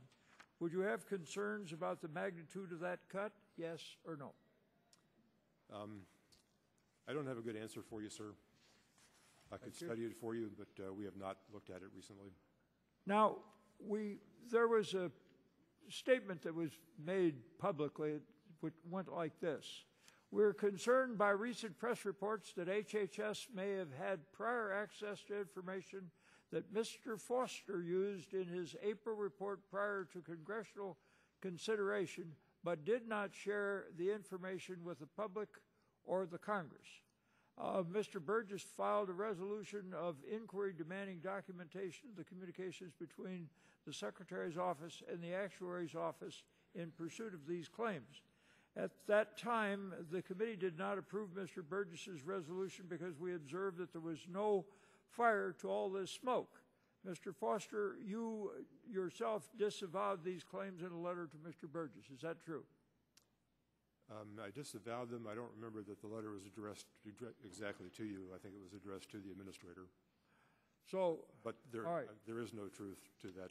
Now, this question then, did Secretary Sebelius or any executive branch official attempt to interfere with your work on the Affordable Care Act or to ask you to delay or change the release of your estimates? Yes or no? No, sir. Now, I would note that a little more recently during the debate over the Medicare Prescription Drug Improvement and Modernization Act of 2003, MMA, Bush administration officials repeatedly stressed that the legislation would cost $400 billion. However, the administration had in its possession estimates from you, Mr. Foster, suggesting the cost would be in total somewhere between $500 to $600 billion. Is that correct? That's correct. Now, Mr. Foster, you testified before the Ways and Means Committee that you were instructed by the Bush administration to withhold information from the public. Is that true? I was ordered to give the information to the administrator of the agency, and he would then pass it on as he saw fit to the requester. So you were not to convey to the public then the information. You were to have it carefully filtered through the administrator. Is that right? Information requested by Congress. Certain information, that's correct. Very good. Thank you, Mr. Chairman. I appreciate your courtesy. The chair recognizes the gentlelady from North Carolina, the vice chair of the full committee, Ms. Myrick. Thank you, and thank you all for being here. It is interesting, as has been commented on before, that we really aren't talking about the bill today and the specifics of the bill. But I wanted to ask Mr. Foster, can you explain how the Medicare payment policies featured in PPACA would put providers out of business? We've talked about that many times, but nothing's been discussed here today about providers and Medicare payments. The concern that I and others have is, imagine a provider, whether it's a hospital or a home health agency or a lab or whatever, and in order to provide the services, they have to pay for certain inputs. They have to pay salaries for their staffs and themselves. They have to pay for energy costs and for rent or whatever arrangement they have, mortgages for their property. They have to buy supplies. So they have these input costs. Right. Now, these input costs go up over time by wages or by general prices. And in the past, Medicare payment updates for these providers have been based on the average price increase in this market basket of inputs. Under the Affordable Care Act, this update will be reduced by about 1.1% per year. Now, if you have to pay your own staff some amount and you pay them 1% per year less than what somebody else is paying everybody year to year, then your staff is going to become somebody else's staff. Right. Now, a provider perhaps can become more efficient, but if they can't become more efficient, then our reimbursement increases will not keep pace with their growth in costs. And then they have a choice. If it gets to the point they just can't afford to do this, they'll have to stop. Well, they might keep trying with lower quality, which is not good. They might keep trying and go out of business. More likely, you all would have to step in and say, we're having problems with beneficiaries finding access to services, and you would have to ease those adjustments. well, it's already happening in our area because there are a large number of doctors and a growing number of doctors who right now today are refusing to take Medicare patients. And they just won't do it because they say they're in the hole, they start out in the hole, and it's getting worse. And so, I mean, that's something that for the future is very frightening from the standpoint of who's going to provide the care. We have seen with physicians and Medicaid that there are some difficulties with Medicaid enrollees having access to physicians, especially specialists. And under current law, we expect that Medicare prices for physicians, because of the sustainable growth rate formula, would very quickly become less than Medicaid prices, right, where there's already an access problem. I have another question. The health reform law imposes a 2.3% excise tax on categories of medical devices, including devices like pacemakers, which are very common. Do you anticipate that these fees and the excise tax would generally be passed through to health consumers in the form of higher prices and higher insurance premiums? Yes, higher prices in the form of, for the devices or the insurance plans, we think they would be passed through, yes. Which, again, is not going to help the consumer. I mean, this bill's supposed to help the consumer, and then we end up doing things within the bill that are going to make it more difficult for the consumer, cost them more money in the long run. And I think that's one of the things we always share, all of us share, is the actual cost of what this is going to be in the future, which we really don't know. I yield back, Mr. Chairman. Will the gentlelady yield to me for a further question on physician Yes. reimbursement? Mr. Elmendorf, if I could just stay on the subject of physician reimbursement. In the Medicaid arena, states are under some budget shortfall constraints. One of the low-pressure circuits where this gets pushed out is physician reimbursement. It's one of the only areas that they can control. Now, the Supreme Court recently agreed to hear arguments in the Independent Living Center of Southern California versus Maxwell Jolly. If the court rules against the states and says the states arbitrarily set reimbursement rates too low so that people didn't have access to a provider, the states and the federal government could be on the hook for some increases or for those increases in provider rates. Have you looked at the budgetary impact of a court decision if the court rules against the states? No, Congressman, we have not studied that to my knowledge. Well, it's been a topic of concern amongst providers for years, and to our knowledge, I mean, you just have to wonder, was this considered during the health care debates as they happened? Did the Congressional Budget Office ever estimate the potential budgetary impacts of allowing the Center for Medicare and Medicaid Services to set provider rates? And if so, what was the budgetary impact of such a standard? So, Congressman, I think the only piece of the legislation that directly affects provider rates in Medicaid was an increase in payments to certain sorts of primary care physicians. But did you ever consider setting those costs included in our estimate of the cost of the legislation? Did you ever consider the cost of allowing CMS to set those rates? In Medicaid, no, Congressman, I don't think that we did. Okay, I'll yield back to myself. I yield to Ms. Capps for 5 minutes, recognized for questions. Thank you, Mr. Chairman. And thank you both for testifying today. All the talk of repeal, defund, dismantle, it's easy enough to do here in a hearing room hundreds of miles from home. But this past week, I heard again from constituent after constituent who has gained new protections, new peace of mind, new hope from the Affordable Care Act, and they don't want their benefits taken away.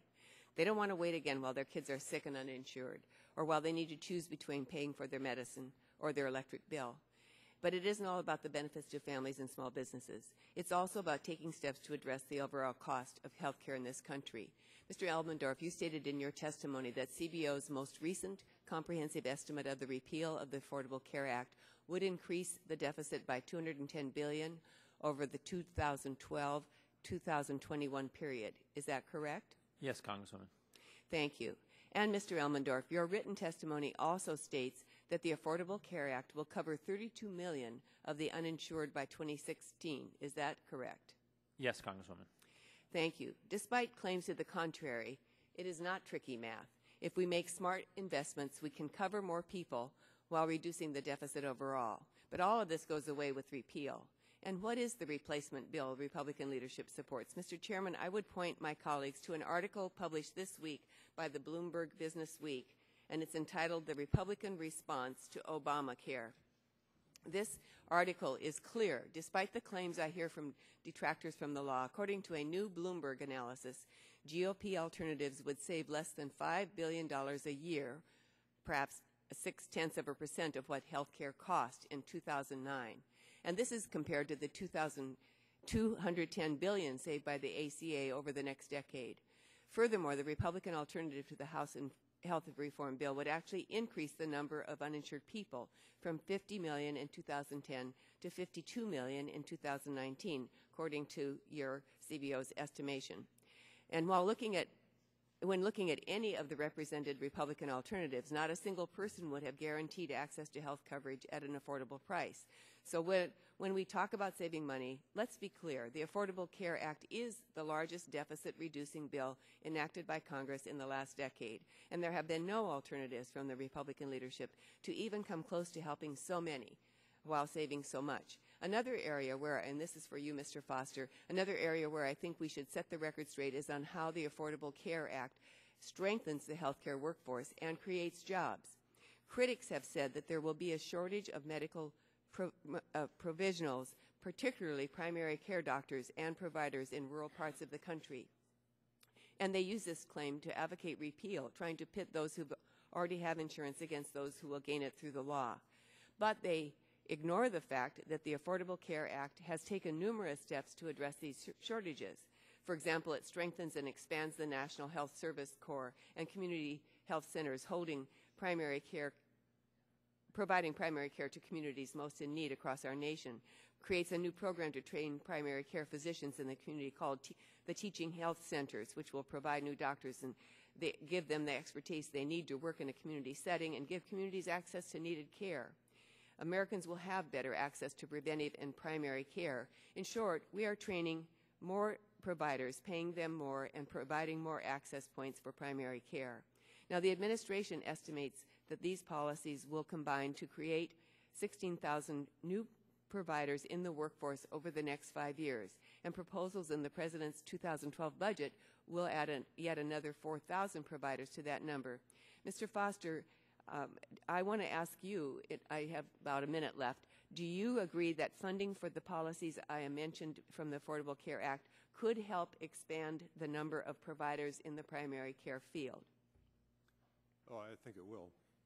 I think that is very critical to understand and wanted to have this on the record. I'm concerned that some of the assumptions in your estimates are based on what you call a relatively fixed workforce supply, but the Affordable Care Act and other provisions are trying to change that.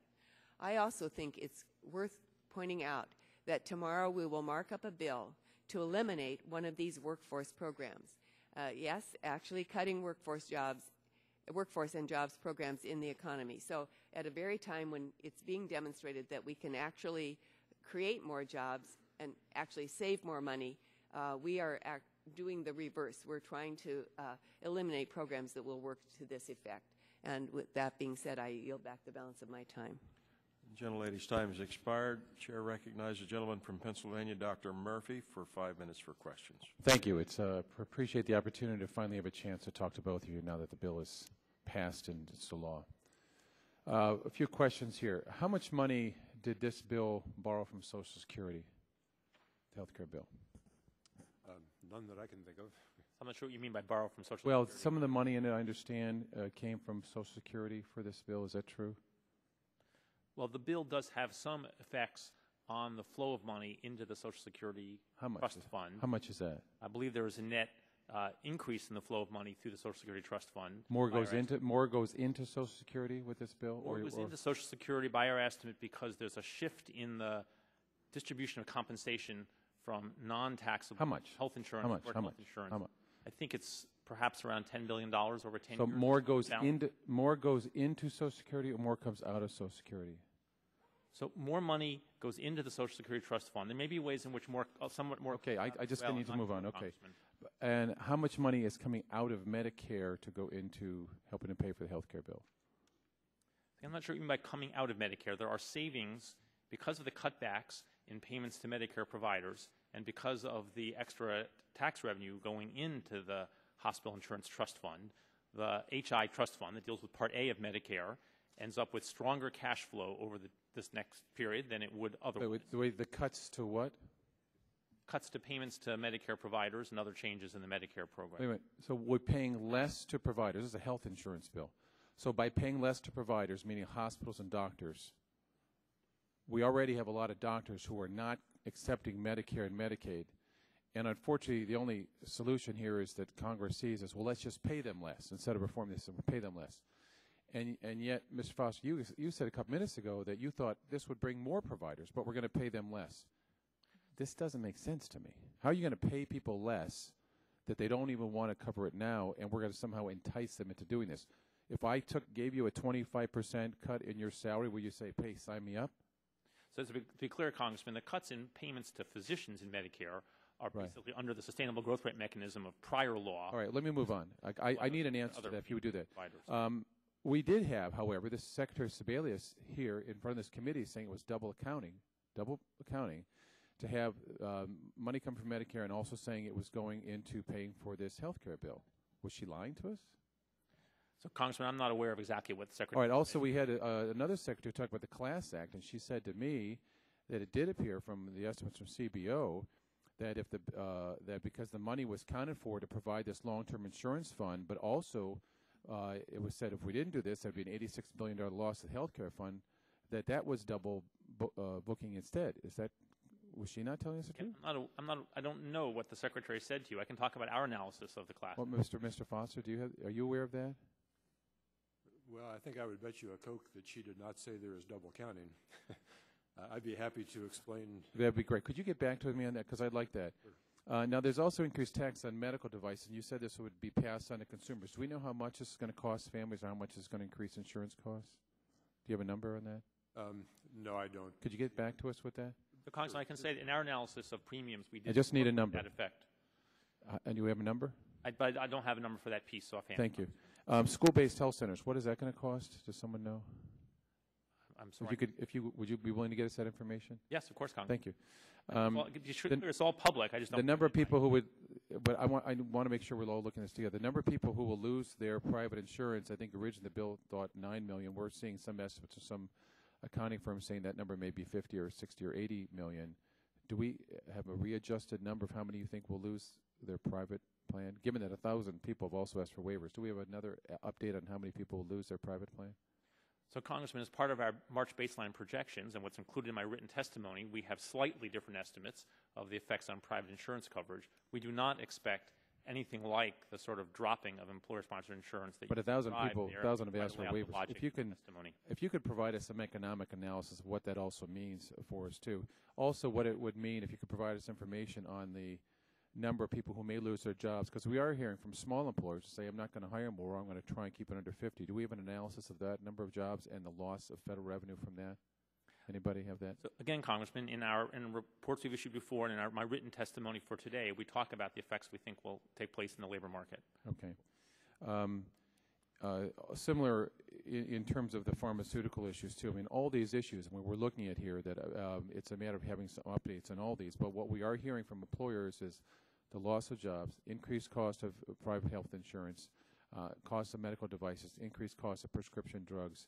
And I know we're talking at some levels of what this means for federal revenue. I'm not sure what we're doing analysis of what this means for the average family in America and the average employer. So I hope we could have that information too. And if you'd be willing to provide that for us, I'd be grateful. With that, I yield back. Thank you. Gentleman's time's expired. Mr. Chairman, I apologize. I had intended to make a unanimous request to insert an article from the Bloomberg Business Week entitled "The Republican Response to Obamacare" at the end of my 5 minutes, and I neglected to do so. May I do so now, please? With that, can we see the article? Of course. Yeah. If you'll pass it down, we'll take a look at it. Chair recognizes the gentlelady from Wisconsin, Ms. Baldwin, for 5 minutes for questions. Thank you, Mr. Chairman. I agree with my colleagues that we must reduce the deficit and work towards a balanced federal budget.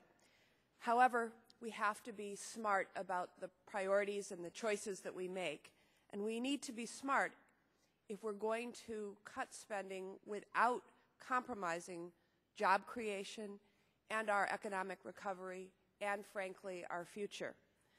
The Republican spending bill, H.R. 1, clearly illustrates the new majority's choices and priorities. This measure threatens jobs and our fragile economic recovery and slashes vital services to the American people. Republicans have prioritized cutting health care services to our most vulnerable populations without considering the consequences of such actions. And once again, Republicans have targeted critical safety net programs like Medicaid and Medicare.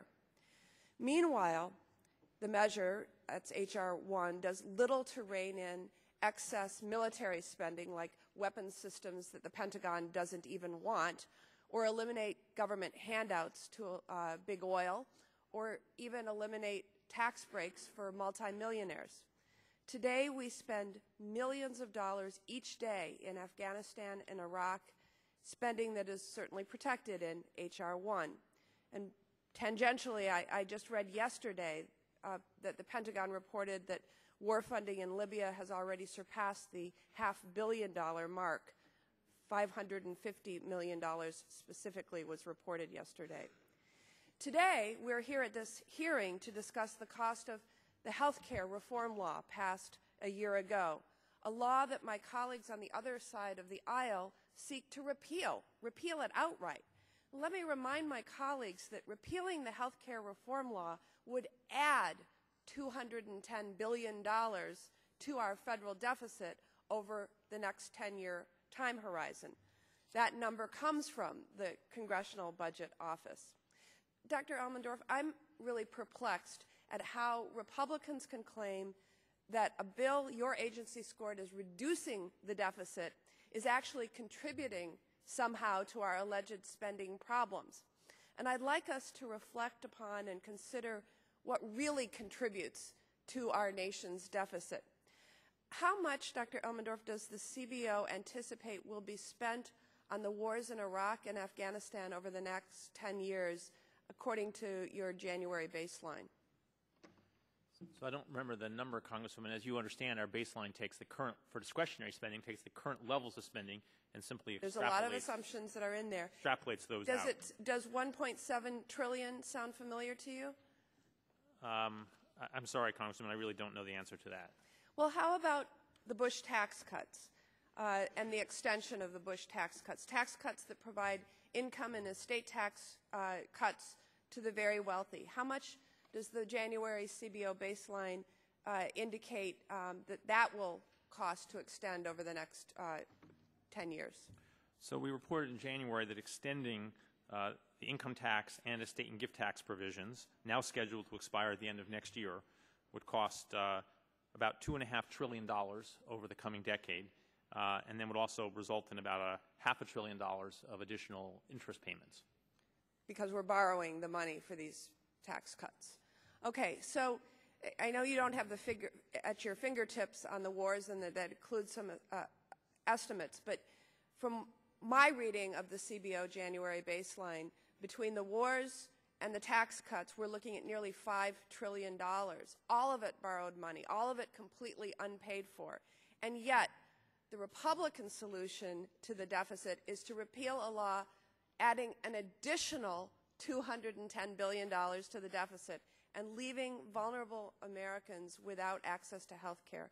Mr. Chairman, again, this is about making smart choices, and I'm disappointed with the choices that the majority is making right now. I yield back the balance of my time. Mr. Chairman. Chair, thanks to the gentlelady. Mr. Chairman, could I ask? Gentleman. Could I ask if? I would yield to the gentleman my remaining time. No, I wasn't looking. I just wanted to ask about a UC request. Ms. Capps had made a UC request, which I think that Dr. Burgess has seen now. So I just wanted to see if that's without objection. It'll be entered into the record. Thank you. Chair, thanks, gentlemen, and recognizes the gentleman from New Jersey for 5 minutes, Mr. Lance. Thank you very much, Mr. Chairman. Good morning to you both.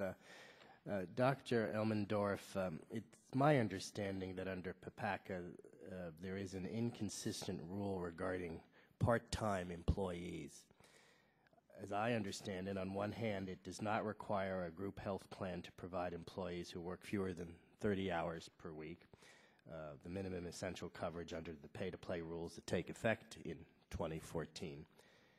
However, any group health plan that does cover part-time employees must comply with the Act's coverage mandates that go into effect in 2011. From my perspective, I think that this might have the net effect to incentivize those businesses to drop all health care coverage for part-time employees. And with the state-based exchanges not coming into effect until 2014, wouldn't this be adding to the current pool of uninsured? And Dr. Elmendorf, did CBO examine that situation, sir? So, Congressman, I think your description of the law sounds right to my expert team behind me. What we've written before and in the testimony today is that actually there are some reasons that firms might end up hiring more part-time and seasonal employees because of the way in which some of the penalties that face firms apply only if they have full-time employees who are seeking subsidies through the exchanges and not part-time employees. So there are some cross-currents in the legislation. Of course, the effects of these provisions will only be in place a number of years from now, which even our forecast of a relatively slow economic recovery suggests that we will be moving our way back toward more traditional levels of unemployment in this country. So I'm not diminishing the concern about effects on employment, but I think when the starting point should not be today's unemployment rate, but that which would be in place in the future. Well, I agree with that. I've had constituents in my office who are greatly concerned about this, constituents who do cover their part-time employees, and this concerned supermarkets in the area, and they do what I think is the right thing in covering their part-time employees, or they certainly are looking to do that, but they believe that there might be a disincentive, and thank you for that. Mr. Foster, and I think Dr. Murphy referenced this as well, the 2.3 excise tax on medical devices. Do you anticipate that these fees and excise taxes would generally be passed through to health consumers in the form of higher prices and higher insurance premiums? And as I understand it, they would be placed on devices like pacemakers. Yes, sir. We think that would be the typical reaction, would be to raise the prices of the products to cover the higher costs associated with the fees or the taxes. And from my perspective, as a matter of public policy, I do not think that that is a good idea, because I think that these devices are expensive enough already. Dr. Elmendorf, I believe the CBO estimates that between 6 and 7 million Americans who would have to have offered employee-based coverage before the health care law was passed would not be offered coverage under current law. Is it true that these Americans would likely be employees of small businesses or low-wage employees? Yes, that's right, Congressman. And that is that flow, that reduction in employment in some places is part of the overall story that we've modeled. Yes, thank you very much. Mr. Chairman, I would be willing to give my remaining time to whoever would like it. Michael, do you want it? Dr. Burgess? Or Dr. Mr. Foster, just to follow up a question that was asked of Dr. Elmendorf, and I'm not sure, this is not confrontative, just to explore. The effect of excluding the Social Security from the Medicaid income eligibility criteria, I think someone said could increase the number of enrollees by some significant number, maybe 5 million. And Dr. Elmendorf, I'm not clear, when you all say 17 to 20 million people will be enrolled in Medicaid, is that take into account the fact that the effective income threshold will now be 138% for those Social Security recipients? Well, in our original estimates for the Medicaid expansion, we estimated 20 million people would become newly covered. That took into account the 138% because of the income disregard. But at that time, we assumed that the policy would continue, that Social Security benefits would continue to count as earnings in meeting this test. With a strict definition of modified adjusted gross income, then for most such people, Social Security benefits would not count, or not very much of them would count. That would potentially increase the number of Medicaid-eligible people under the expansion by 5 million or more. So we're really talking 25 million will now be in Medicaid if we have income disregard for Social Security benefits. Not every one of them would end up there. They would be eligible, but many would already have employer retiree coverage. So ballpark figure, though, just so we can know, ballpark figure, how many will be on Medicaid if you have income disregard for Social Security? Right. John, do you remember the new figure, 20 plus what? Yeah, our latest estimate for 2021 is 24. We updates to the estimate as well as the Social Security. So 24.7 million. Dr. Elmendorf, did you want to I was going to say that factor was taken into account in our estimate, Congressman. And so your final number is what? So we expect that the increase in Medicaid and CHIP enrollment under the legislation will be 17 million by 2021. Okay, so the discrepancy there. Okay, thank you. Gentleman's time's expired. Chair recognizes the gentleman from New York, Mr. Engel, for 5 minutes. Thank you very much, Mr. Chairman.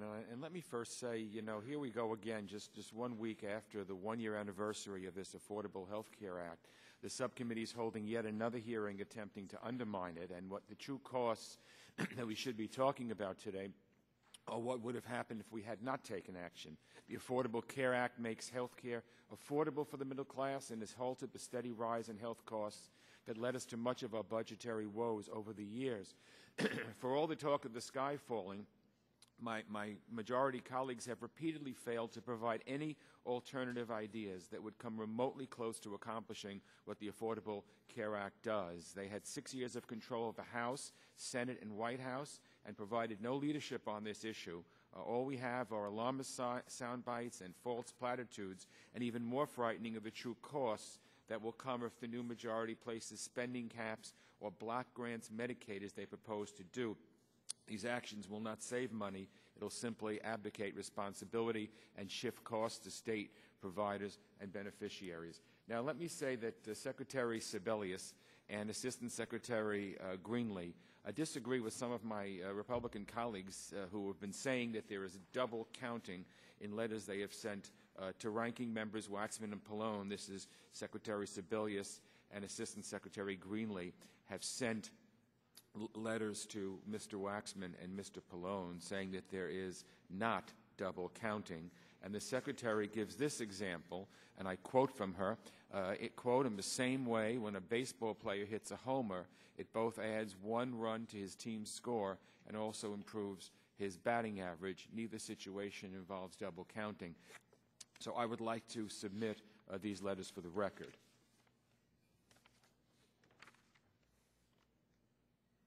Without objection, so ordered. Thank you, Mr. Chairman. Now, it's interesting that my colleagues on the other side of the aisle, talk about how much cost the Affordable Care Act is going to cost. I'd like to remind them that when Republicans passed the Medicare Modernization Act in 2003, they did not offset its costs.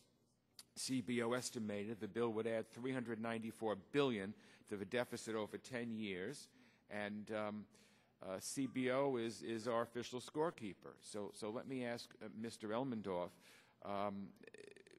how much will the prescription drug benefit draw from general revenues over 75 years, which is the traditional long-term horizon used for actuarial projections in the Medicare Trustees Report? So I'm sorry, Congressman, I don't have the answer to that question offhand. Maybe Rick does, based on their own estimates of the Office of the Actuary. Yeah. Mr. Forster? One moment.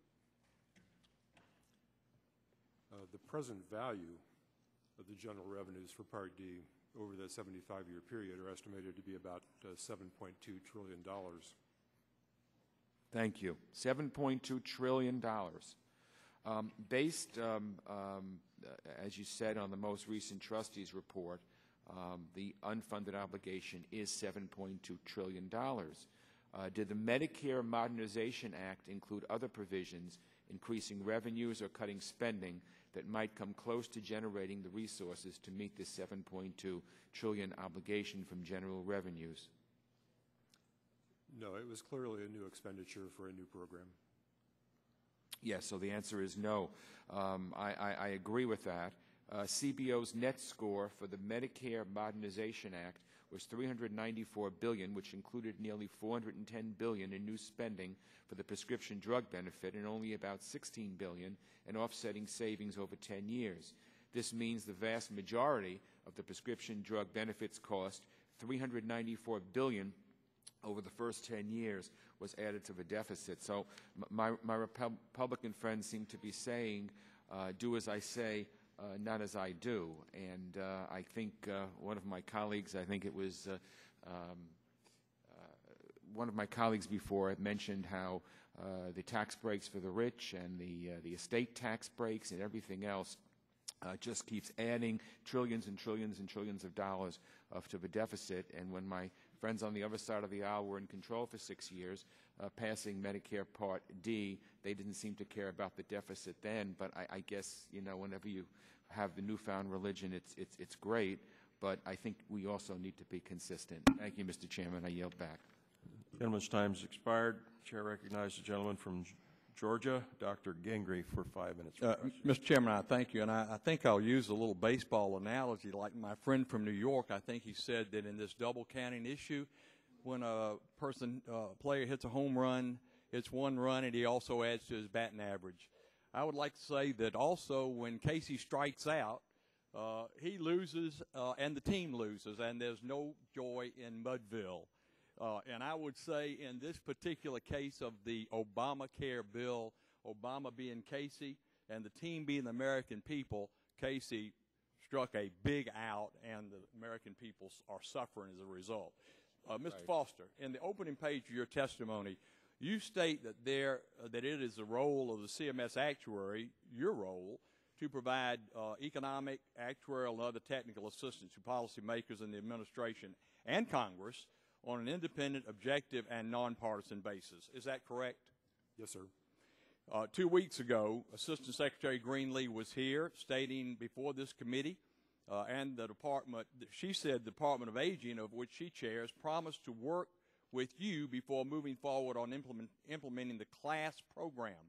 Secretary Sebelius, in her own words, gave her pledge to work with this committee to ensure that the CLASS program is truly sustainable before the administration proceeds with program operations. Mr. Foster, will you make a similar commitment to me today that you will work with this committee to conduct, in your role as Chief Actuary, a full and objective assessment of the administration's plan for CLASS to ensure the program is truly sustainable, including weighing the impact that any proposed premium increases will have on consumer participation in this program? Will you make that pledge to me? Yes, sir. Let me add to that just briefly. The responsibility for administering the CLASS program is in Ms. Greenlee's part of the agency. They have hired a chief actuary to help determine CLASS premiums, help do the actuarial aspects, a fellow named Robert Yee, who is very good.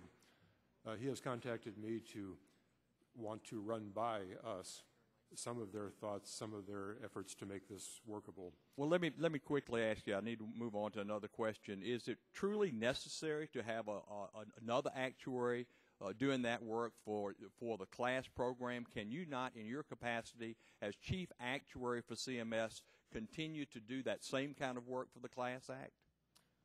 Could you not? We could. Absolutely. Well, look, let me first of all commend you in regard to your analysis of the Medicare cuts, which are critical elements of Obamacare. As you know, these cuts were doubly counted, and Secretary Sebelius said as much. They pay for the major part of the entitlement expansion, as well as so-called extending the life of Part A trust fund. Now, look, let me walk you through a couple of charts, because you've talked about this earlier, and these are taken from simulations that your staff has performed, and then maybe we can get you to comment on that. This first chart basically shows that because of Obamacare cuts, Medicare rates will be lower than Medicaid rates by 2019. That's right here, as it drops below Medicaid rates, and that by the 75-year period, Medicare payments would only be one-third of the relative current private pay rates and one-half of Medicaid by the 75-year mark. Now, we have another chart I want my colleagues to look at, and if you'll pay attention to this one. The second one shows a comparison of relative rates for inpatient hospital services only. And the key point here is that both the Medicare and Medicaid rates collapse together because Medicaid under current law cannot pay more than Medicare upper limit requirements for a hospital service. At the end of the scoring window, hospitals would be paid 37% of private pay rates for both Medicare and Medicaid. So let me make two quick statements. First, these Medicare cuts are the major pay-for this $2 trillion entitlement expansion, which begins in 2014 and goes through the 10-year period of 2023. Second, there is no chance that these Medicare cuts will remain on the books in future years based on your analysis. Putting the two statements together means that in the next decade, Obamacare will add dramatically to the budget deficit because it will not be paid for. Mr. Foster, can you comment on that? Well, if you leave out some of the adjectives, I'd probably agree with most of what you just said. The concern is that these payment reductions or these slower growth in payment rates won't be sustainable in the long term. And if that happens, then the savings that are generated by those won't occur because you all will have to override them to prevent problems with access. To the extent that those savings are used to help pay for the cost of the coverage expansions under the Affordable Care Act, then that ability to pay for it. And providers will have no choice but to shift that cost to the private market, thus raising the cost of private health insurance. That is one way they might react. It's not clear. Yeah, I thank you. I thank you for your patience, Mr. Chairman. Gentleman's time has expired. Chair recognizes the gentleman from New York, Mr. Weiner, 5 minutes for questions. Thank you, gentlemen. I don't have the fancy charts my colleagues have, but I just want to do the double counting thing. If you save money with a policy change in the bill by having good ideas in the bill, could you not only save money but extend Medicare from 2017 to 2029? Is that the effect of the bill? That was our estimate. So in other words, you can save money and you extend the life expectancy, as you see in my charts. Is that true? Both of these happen. It's worth it. Yes, those things both happen. Now, does that mean that there's anything nefarious about them? Are we defying the laws of economic gravity? Are cats going to start sleeping with dogs? Or is this sometimes happen in laws, that you make changes that both save money and extend the life of a program that some of us support and some of us oppose? Is that true? The issue is that a given dollar of savings, your first chart with a dollar. Right. This one here, hold on. Let me get it for the viewers. Yes. I like that one best. Yes. Your first chart with a dollar, that dollar can be used to spend in real life to help pay for the coverage expansions, or it can be used to help pay for Medicare and hospital insurance lasting longer. The same dollar can't be used twice for each purpose. That takes $2. Right. Now, because of the accounting mechanisms, both of them will happen, but if I may, let me explain why briefly. The savings for hospital insurance under the Affordable Care Act are quite large. The actual cash that we no longer have to spend because of lower expenditures or additional taxes we get, that actual cash goes into the general fund. It's used for whatever purpose Treasury needs to use it. Let me just, I appreciate it. I just wanted to make it clear that this is another one of these non-issues. And it's fascinating, I should say, that the same people that are objecting to all of these things are people who, frankly, apparently want there to be deeper cuts in Medicare. Or they're actually schizophrenic on Medicare. Some of them deride single-payer health care plans, but seem to love this one. Suddenly they're the defenders of Medicare, and they were the ones that apparently oppose single-payer health care plans, which is what Medicare is. Let me just ask you this question. I saw Mr. Rogers' questions, and I just want to make sure we understand it. This bill has a 35% tax credit for small businesses that offer health insurance for their workers. Is that true? Yes, sir. Before this bill was passed, did small businesses get a 35% tax credit for offering health insurance to their workers? Before it was passed? I'll help you with this one. The answer is no. It goes to 50% after the exchanges are set up. Small businesses under this law get a 50% tax credit for offering health insurance to their workers. Democrats support a tax credit for health insurance, people offering health insurance, and the Republicans are against it because if you repeal this bill, it would disappear. So let me say that again. Democrats who supported this bill now can proudly say small businesses get a 35% tax credit for every single dollar they spend for health care. In 2017, it goes up to a full 50%. Republicans want to eliminate that small business tax credit. That's the bottom line here. We have a bill that takes the idea of using tax reductions for small businesses and helps them provide insurance for more workers. Can I ask you gentlemen this question? We have heard what the Republicans are against as far as health care is concerned. We know in this country that before health reform was passed, real incomes in this country were flat, despite the fact that corporate profits, we went through a pretty boom period in this country. Is it not the case that one of the reasons that that happened, that businesses were doing pretty well, the market was doing pretty well, there was a lot of cash in the system before we had the big Bush collapse, but is it not true that one of the reasons that income stayed flat is because employers, because of the explosion in cost for health care, had to put every spare dollar they had into health care insurance rather than giving wages? Doesn't it, maybe Mr. Elmendorf is the best person to answer this, doesn't the explosion of health care costs put downward pressure on other elements of employment costs like wages?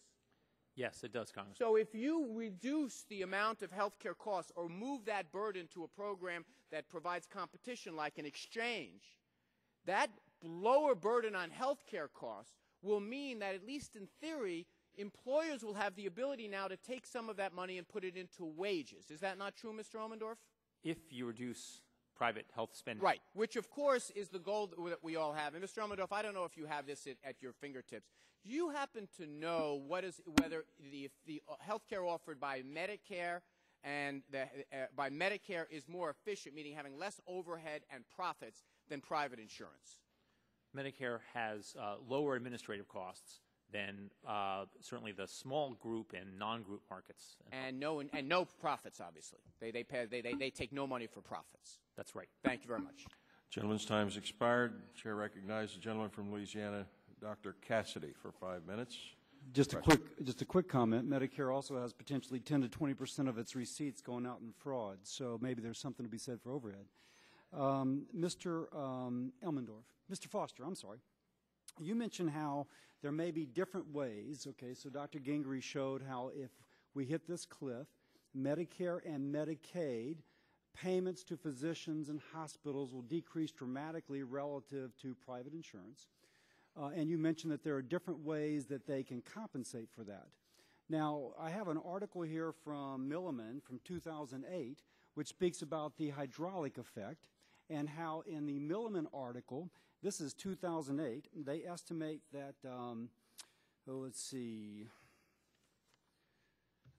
significant discounts in Medicaid cause an hydraulic effect, driving up the cost of private insurance, and that it's possible that there would be 15% lower private health insurance cost were it not for Medicaid paying below the provider's actual cost of doing business.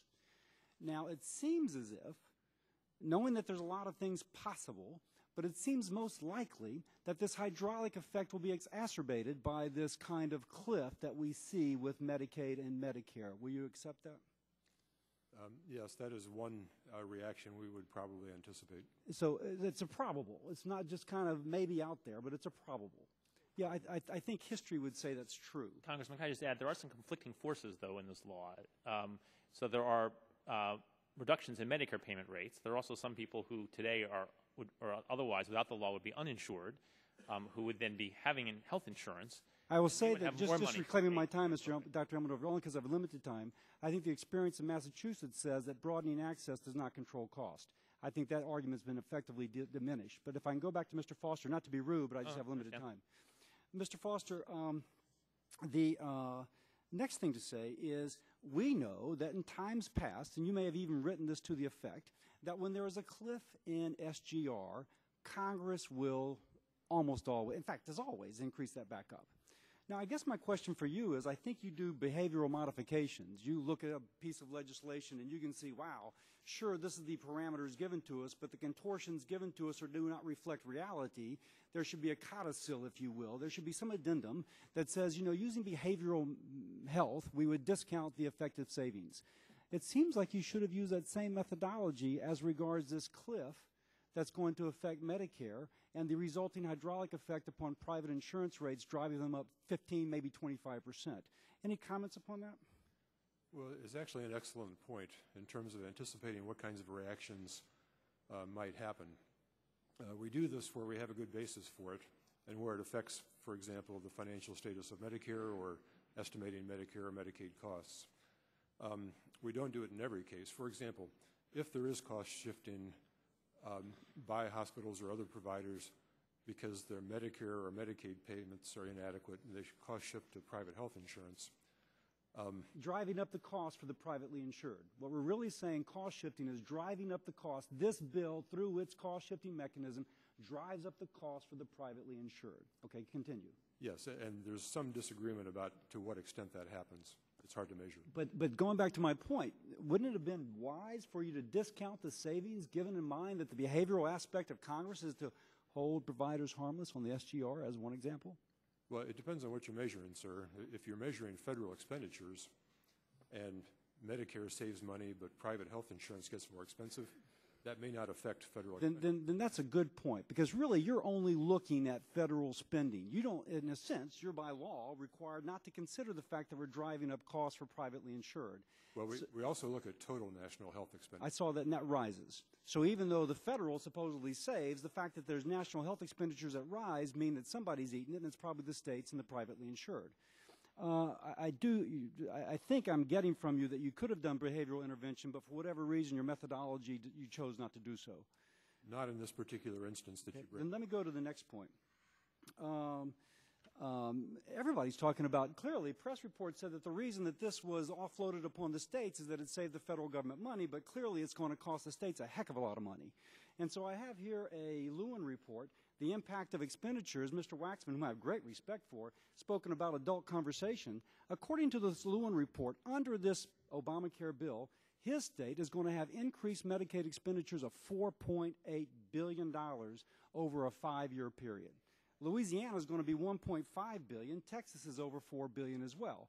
So is it well to concede that although federal expenditures are going down, in the case of California, it'll be $4.8 billion higher, Texas $4 billion, Louisiana $1.5 billion higher? We've just cost shifted from the feds to the states?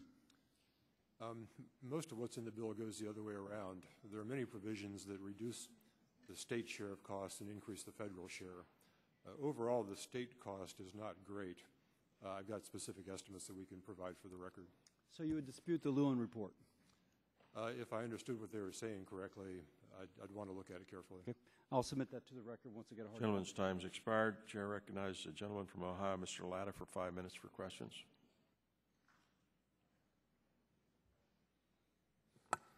Well, thank you, Mr. Chairman. And gentlemen, thanks very much for your indulgence this morning. Really appreciate you being here. And Mr. Elmendorf, it's good to see you again from my time on the Budget Committee. I was always glad to see you come before the committee and hear your input. You know, I think maybe everybody's been talking to Mr. Foster, so maybe I can talk to you for a couple of minutes here. Yeah, you know, I always, even when I was on the Budget Committee, I always enjoyed reading your statements when you came before the committee. And also, you know, one of the things that we've been talking about this morning, really about physician services, et cetera, talking on page 9 under the heading, Uncertainty Surrounding the Estimates. And again, as from my days on the Budget Committee, I understand that, you know, what you're given is a snapshot. We're looking at a snapshot at that time of the information that you're given to make an estimate on. But, you know, I found it interesting in your statement, just a few things if you could comment on. In the one paragraph you say, in fact, CBO's cost estimate for the legislation noted that it will put into effect a number of policies that might be difficult to sustain over a long period of time. And then you go on to state that it is unclear whether such a reduction can be achieved through greater efficiencies in the delivery of health care or will instead reduce access to care or the quality of care relative to the situation under prior law. And, you know, we heard Mr. Foster talking a little bit earlier in regards to, you know, the economizing, the efficiencies that would have to be done. It's kind of interesting because you're both kind of going the same way. First, under what we call the doc fix, how much was the doc fix before the law went into effect? Any idea? Do you remember what that number was for the 10-year period? How much it would have cost over the 10-year period? Right. So I think the estimate was about $250 billion as of a year or so ago. I'm not exactly sure. Okay. And did the health care law look at the doc fix at all? Healthcare law did not adjust payments to physicians and Medicare. Thank you. And again, my next question is, because also following up, you know, we have some our doctors that are on the committee, But when we're talking about, what worries me is when we're talking about the achieved through greater efficiencies or, and I'd like to ask this, reduce access to care or the quality of care. Could you define those two, reducing the access to care or the quality of care that you'd be looking at when you made that statement? Well, so access to care refers to the issue that we've discussed here about in Medicaid, which pays significantly less to physicians than Medicare does today, and it varies across states, but on average, it is harder for Medicaid patients to find physicians who will treat them than it is for patients in Medicare or patients with private insurance. And so one of the measures of access is whether people can find doctors to treat them. Quality is a harder thing to measure in medical care, and part of the legislation that we're discussing, in fact, is an effort to increase the dissemination of quality measures and to develop new quality measures. That's a harder thing to look up, but I think those are the sorts of concerns that we've spoken about and that the Office of the Actuary has spoken about as well. And again, going back, again, knowing, understanding that you're looking at a snapshot of what's being given you, the information that's given to you at that very moment in time to make your analysis on. Was anything ever talked about during that time about reducing that care or that quality of care and what that would do to the system at that time, or to the people that would have to try to get the care? So a sentence much like this one has appeared in a succession of our cost estimates, beginning at the point where this feature was a prominent part of the legislation that we were providing analysis of. I don't know what consideration these issues were given. I want to just emphasize one point, Congressman. You said several times we were given certain things. I want to be clear. What we were given is a piece of legislation. What we bring to that is our experience and the evidence that analysts have developed. Well, that's what I mean. You're giving us. We're looking at a snapshot of what's given to you. That you're not going out and getting that information on. That you're told what you're supposed to look at. Let me ask this real quick, because time's running out here. In the second to the last sentence, it says, so that the shares of income that enrollees that have to pay will increase more rapidly at this point. How much does that increase, do you think? Any idea on that? It depends on how the economy unfolds. The word, so it's, in fact, the word in the sentence of likely that exchange subsidies will grow more slowly is because we don't know what the economic outcome will be. But I can't quantify the exact change offhand in our baseline estimates, but we could look those up for you, Congressman. Well, thank you very much. I appreciate your testimony. I yield back, Mr. Chairman. Gentleman's time expired. Chair recognizes the gentleman from Kentucky, Mr. Guthrie, for 5 minutes. Thank you, Mr. Chairman. First, I want to comment on the small business tax credits. My understanding, they're only for 2 years. And it's only for employees of 25 or less. So if you are a small business with 25 or less, you can be subsidized with a tax credit for 2 years, and that tax credit goes away. Therefore, you're going to choose either to continue expensive health insurance, which is going to be driven higher by this bill, or drop it. The second of all, if you're a small business, which I consider a small business with 51 employees, I got a lot of them in my district, you have no tax credit and mandated to provide health insurance. Or you choose to put people into the exchange and make that other part. And I don't know if y'all look at that type of behavior when you do that, but I want to go with the question. You sent Mr. Lewis, Mr. Elmendorf, Mr. Lewis, our former ranking member, a letter saying about the appropriations process, appropriations part of it, saying that there was a list of new activities for which PPACA includes only a broad authorization for appropriations of such sums as necessary. And for those activities, the lack of guidance made it difficult for you to come up with a score or necessary amounts. You couldn't bring that forward. The second point, though, is there was one that in Section 1311A1 where the Secretary, and I'll just read it, it's an amount necessary to enable the Secretary to make awards for state-based exchanges. These awards can be used to facilitate enrollment in the exchange. And you estimated that at $2 billion. I think that's the number. Yes. And then the Kaiser Health News reported that a member of the administration, Donald Berwick, the Administrator of Federal Centers for Medicaid and Medicaid Services, was talking with the states. The states were talking about the pressure for Medicaid. And he said to them, it was reported in Kaiser Health News, he was sensitive to that situation, but his solutions, however, were to point states to funding that he said is already available to them, such as subsidies to establish insurance exchanges. And I would have to guess that if that's what the administration thinks should happen to help states through their budget crisis with Medicaid, that's going to be far more than $2 billion. So my question is, What assumption did you make with and the Secretary said this in a meeting on March the 3rd, I think it was, 3rd, that she has complete, there's no limits on how much she can spend in this provision. There's no limit. She said that. And she has no need for additional congressional authority to spend it. Obviously, a member of the administration says you can spend it to help states plug their Medicaid budget hole. So what assumptions did you use to get to $2 billion? So we estimate that outlays for grants in this under this section would be $2.1 billion over the 2011 to 2015 period, at which point the program ceases. Those estimates are based on the cost of implementing other programs in the government that we believe are similar in their structure, not in the precise substantive purpose, of course. And that's the way we do estimates in general of the cost of implementing various programs, is to try to look for analogies in other things the government has been doing. And we, so far, CMS has announced awards of $49 million for planning grants. We think that there'll be, as I said, about $2 billion spent over the 5 years in total. But if the Administrator of Medicaid Services is correct and it's available, he said he points to solutions to point to states to funding that he said is already available to them, such as subsidies to established health insurance exchanges. So if those subsidies are used in a way that helps the state, because you could facilitate enrollment by granting more money for Medicaid to get more people to enroll in the health care exchanges. That would follow under the law. I know you can't model that behavior. So under this section, I believe, limits the grants to activities related to establishing insurance exchanges. And so I don't think that changes in enrollment amount are activities related to establishing an exchange.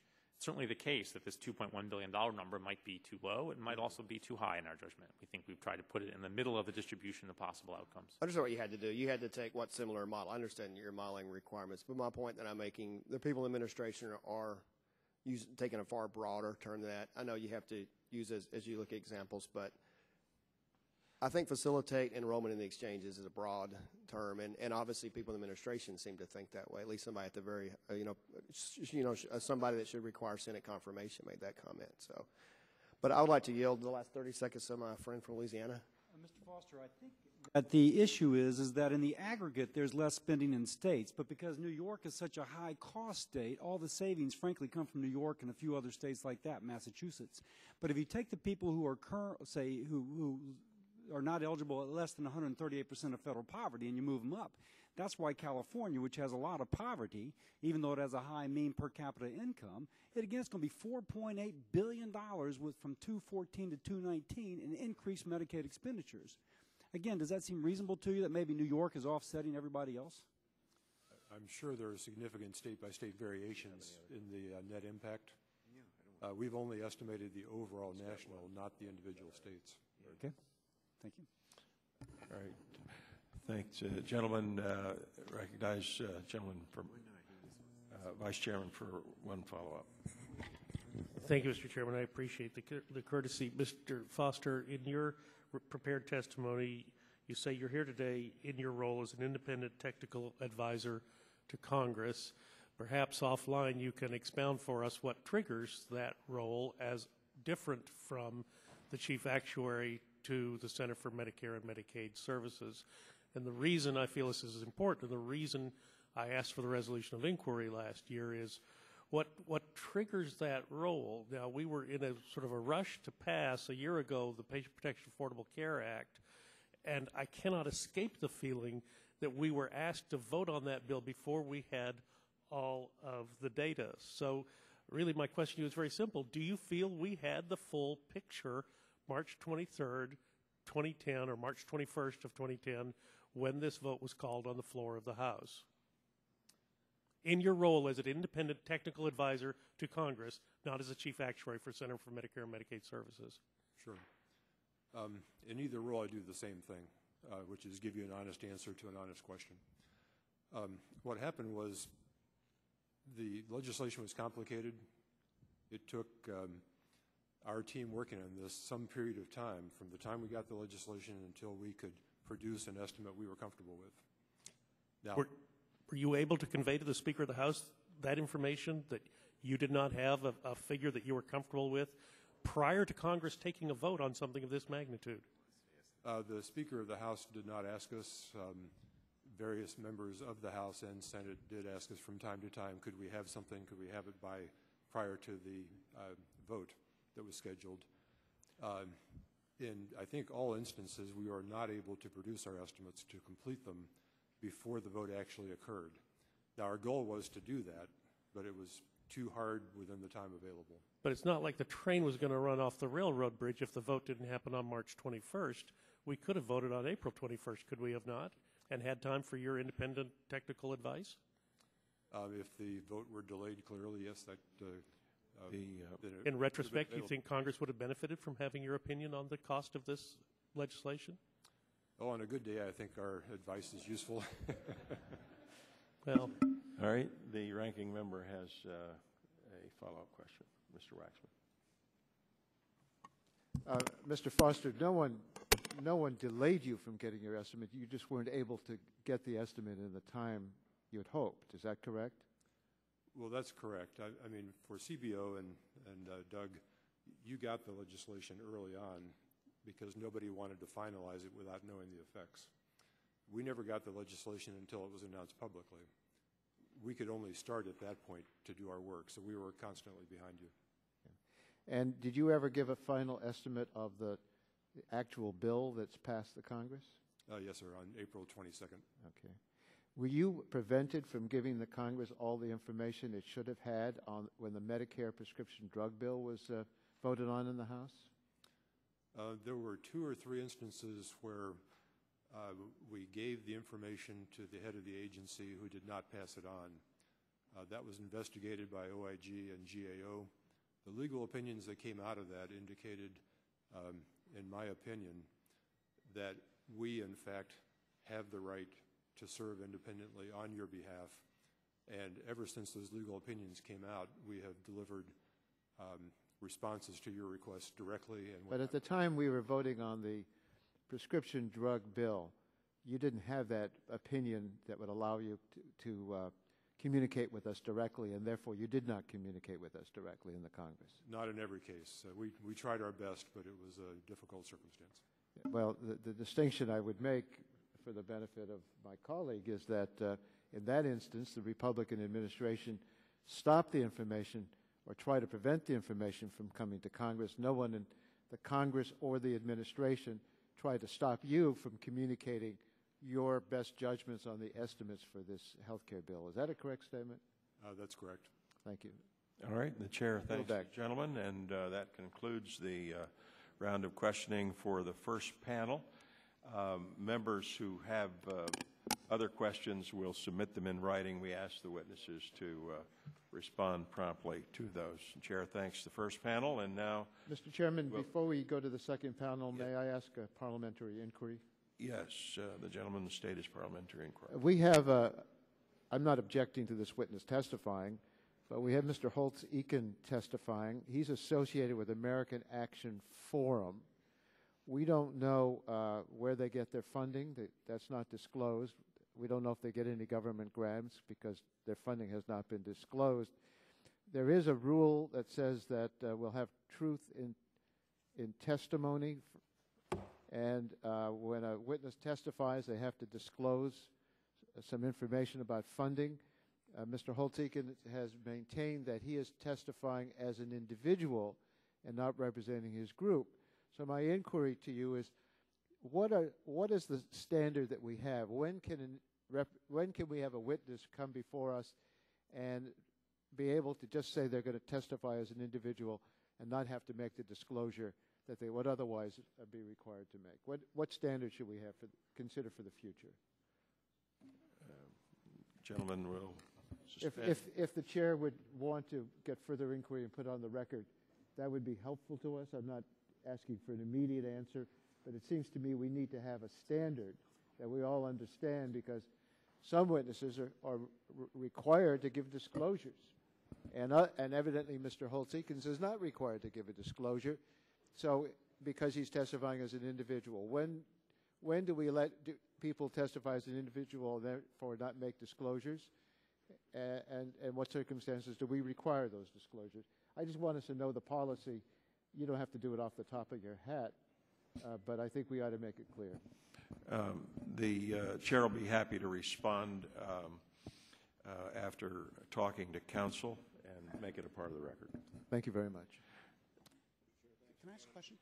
Chair, thanks, gentlemen. I'll ask the second panel to please take their seats, and I'll introduce them at this time.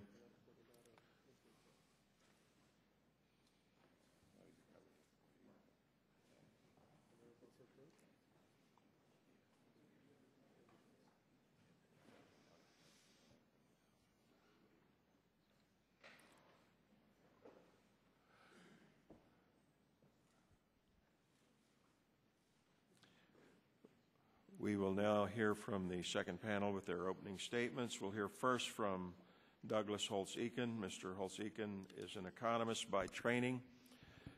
He has studied the effects of numerous health care policy proposals in the past and is a former director of the Congressional Budget Office. Next, we will hear from Mr. David Cutler, the Otto Eckstein Professor of Applied Economics at Harvard University. We will then hear from a trio of business owners and hear their thoughts on the impact of the new law. First will be Philip Kennedy, who is the president of Comanche Lumber Company, a small business located in Oklahoma. Next, we will hear from Rick Poor, the president of Design Wear Velocity, a T-shirt design company located in Nebraska. Finally, we will hear from Larry Schuler, the president of Shoes Hospitality Group, which runs several restaurants in the state of Michigan. We will make your written testimony a part of the record. We ask that you please summarize your opening statements in 5 minutes, and I'll now recognize Mr. Holtz-Eakin for 5 minutes for his opening statement. Well, thank you, Mr. Chairman, Ranking Member Pallone, Vice Chairman Burgess. In light of the gentleman's comments prior to the panel, I do want to clarify first that I signed and submitted a truth and testimony form prior to testifying today, and it was executed truthfully, so I'm not sure what that question's about, and that the American Action Form itself is in compliance with all the best practice guidelines of the independent sector's principles for good governance and ethics, and certainly the legal requirements of the IRS as approved by this Congress. So I want to get that on the record. And lastly, when I say I testify, and these views are my own, the form has associated with it a vast number of experts with areas of expertise ranging from energy policy to education policy to any number of things, and I would not pretend to speak on their behalf. And so these are my views as a researcher in both economic and health policy, and I want to emphasize that. I appreciate the chance to be here today. This is obviously a sweeping and important piece of legislation that arrives at a crucial moment in America's history, and that moment is one in which the top threat to our nation, both its economic prosperity and its national security, is the projected future deficits and rising debt that we see under any reasonable projection over the next 10 years.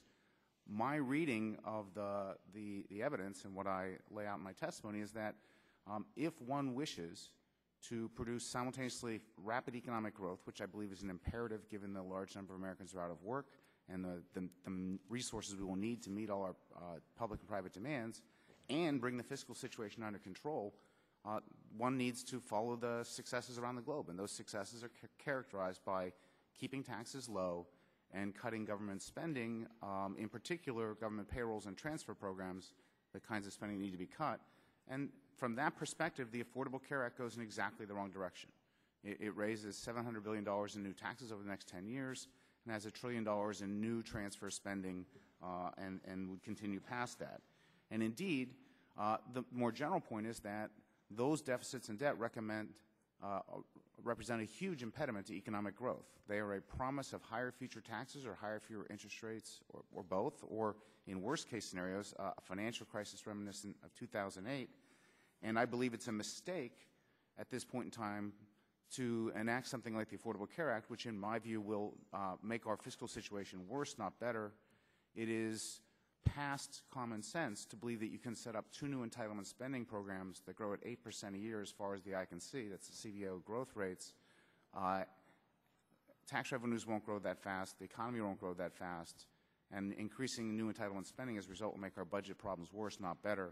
We missed an opportunity to fix our real problems in Medicare and Medicaid, and that's a huge part of my reservation about this law. Past that, I'll make a couple of points about the structure. So I laid out in some detail the structure of the mandates in the employer mandate in particular are an impediment to growth, particularly for small businesses, where we see the mandate kick in at 51 employees.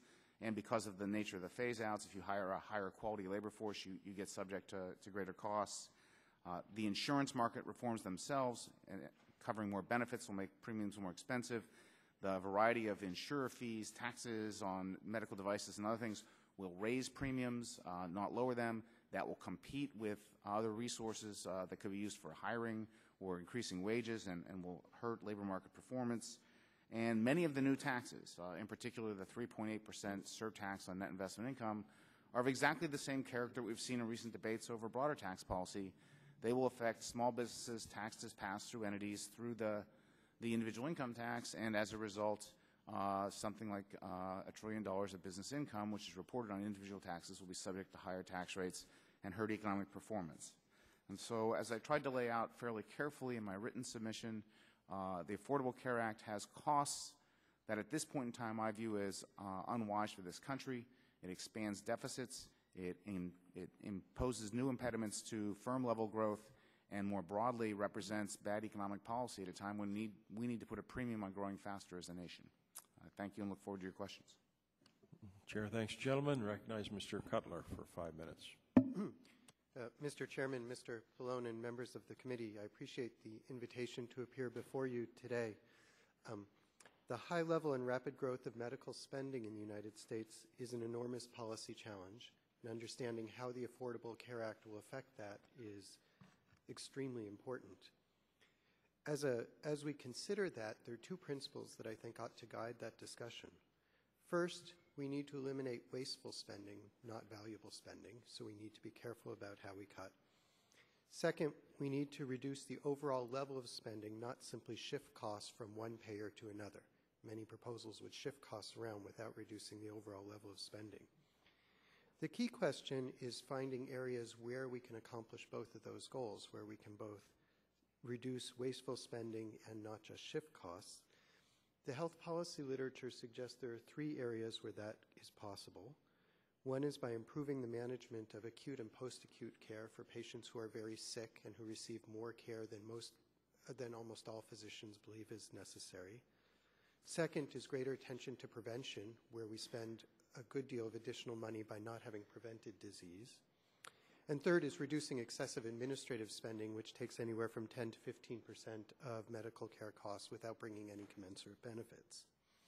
To give you a sense of the total, most experts estimate that about $750 billion to $1 trillion a year is spent on medical care that has relatively low value to patients or no value to patients. The Affordable Care Act is designed to address those sources of inefficiency, and it does so in a number of different ways. The philosophy behind the Affordable Care Act is straightforward. First, get the right information to people so that we know what works and what doesn't. As one friend of mine told me once, name a business that ever got better without knowing what it was doing.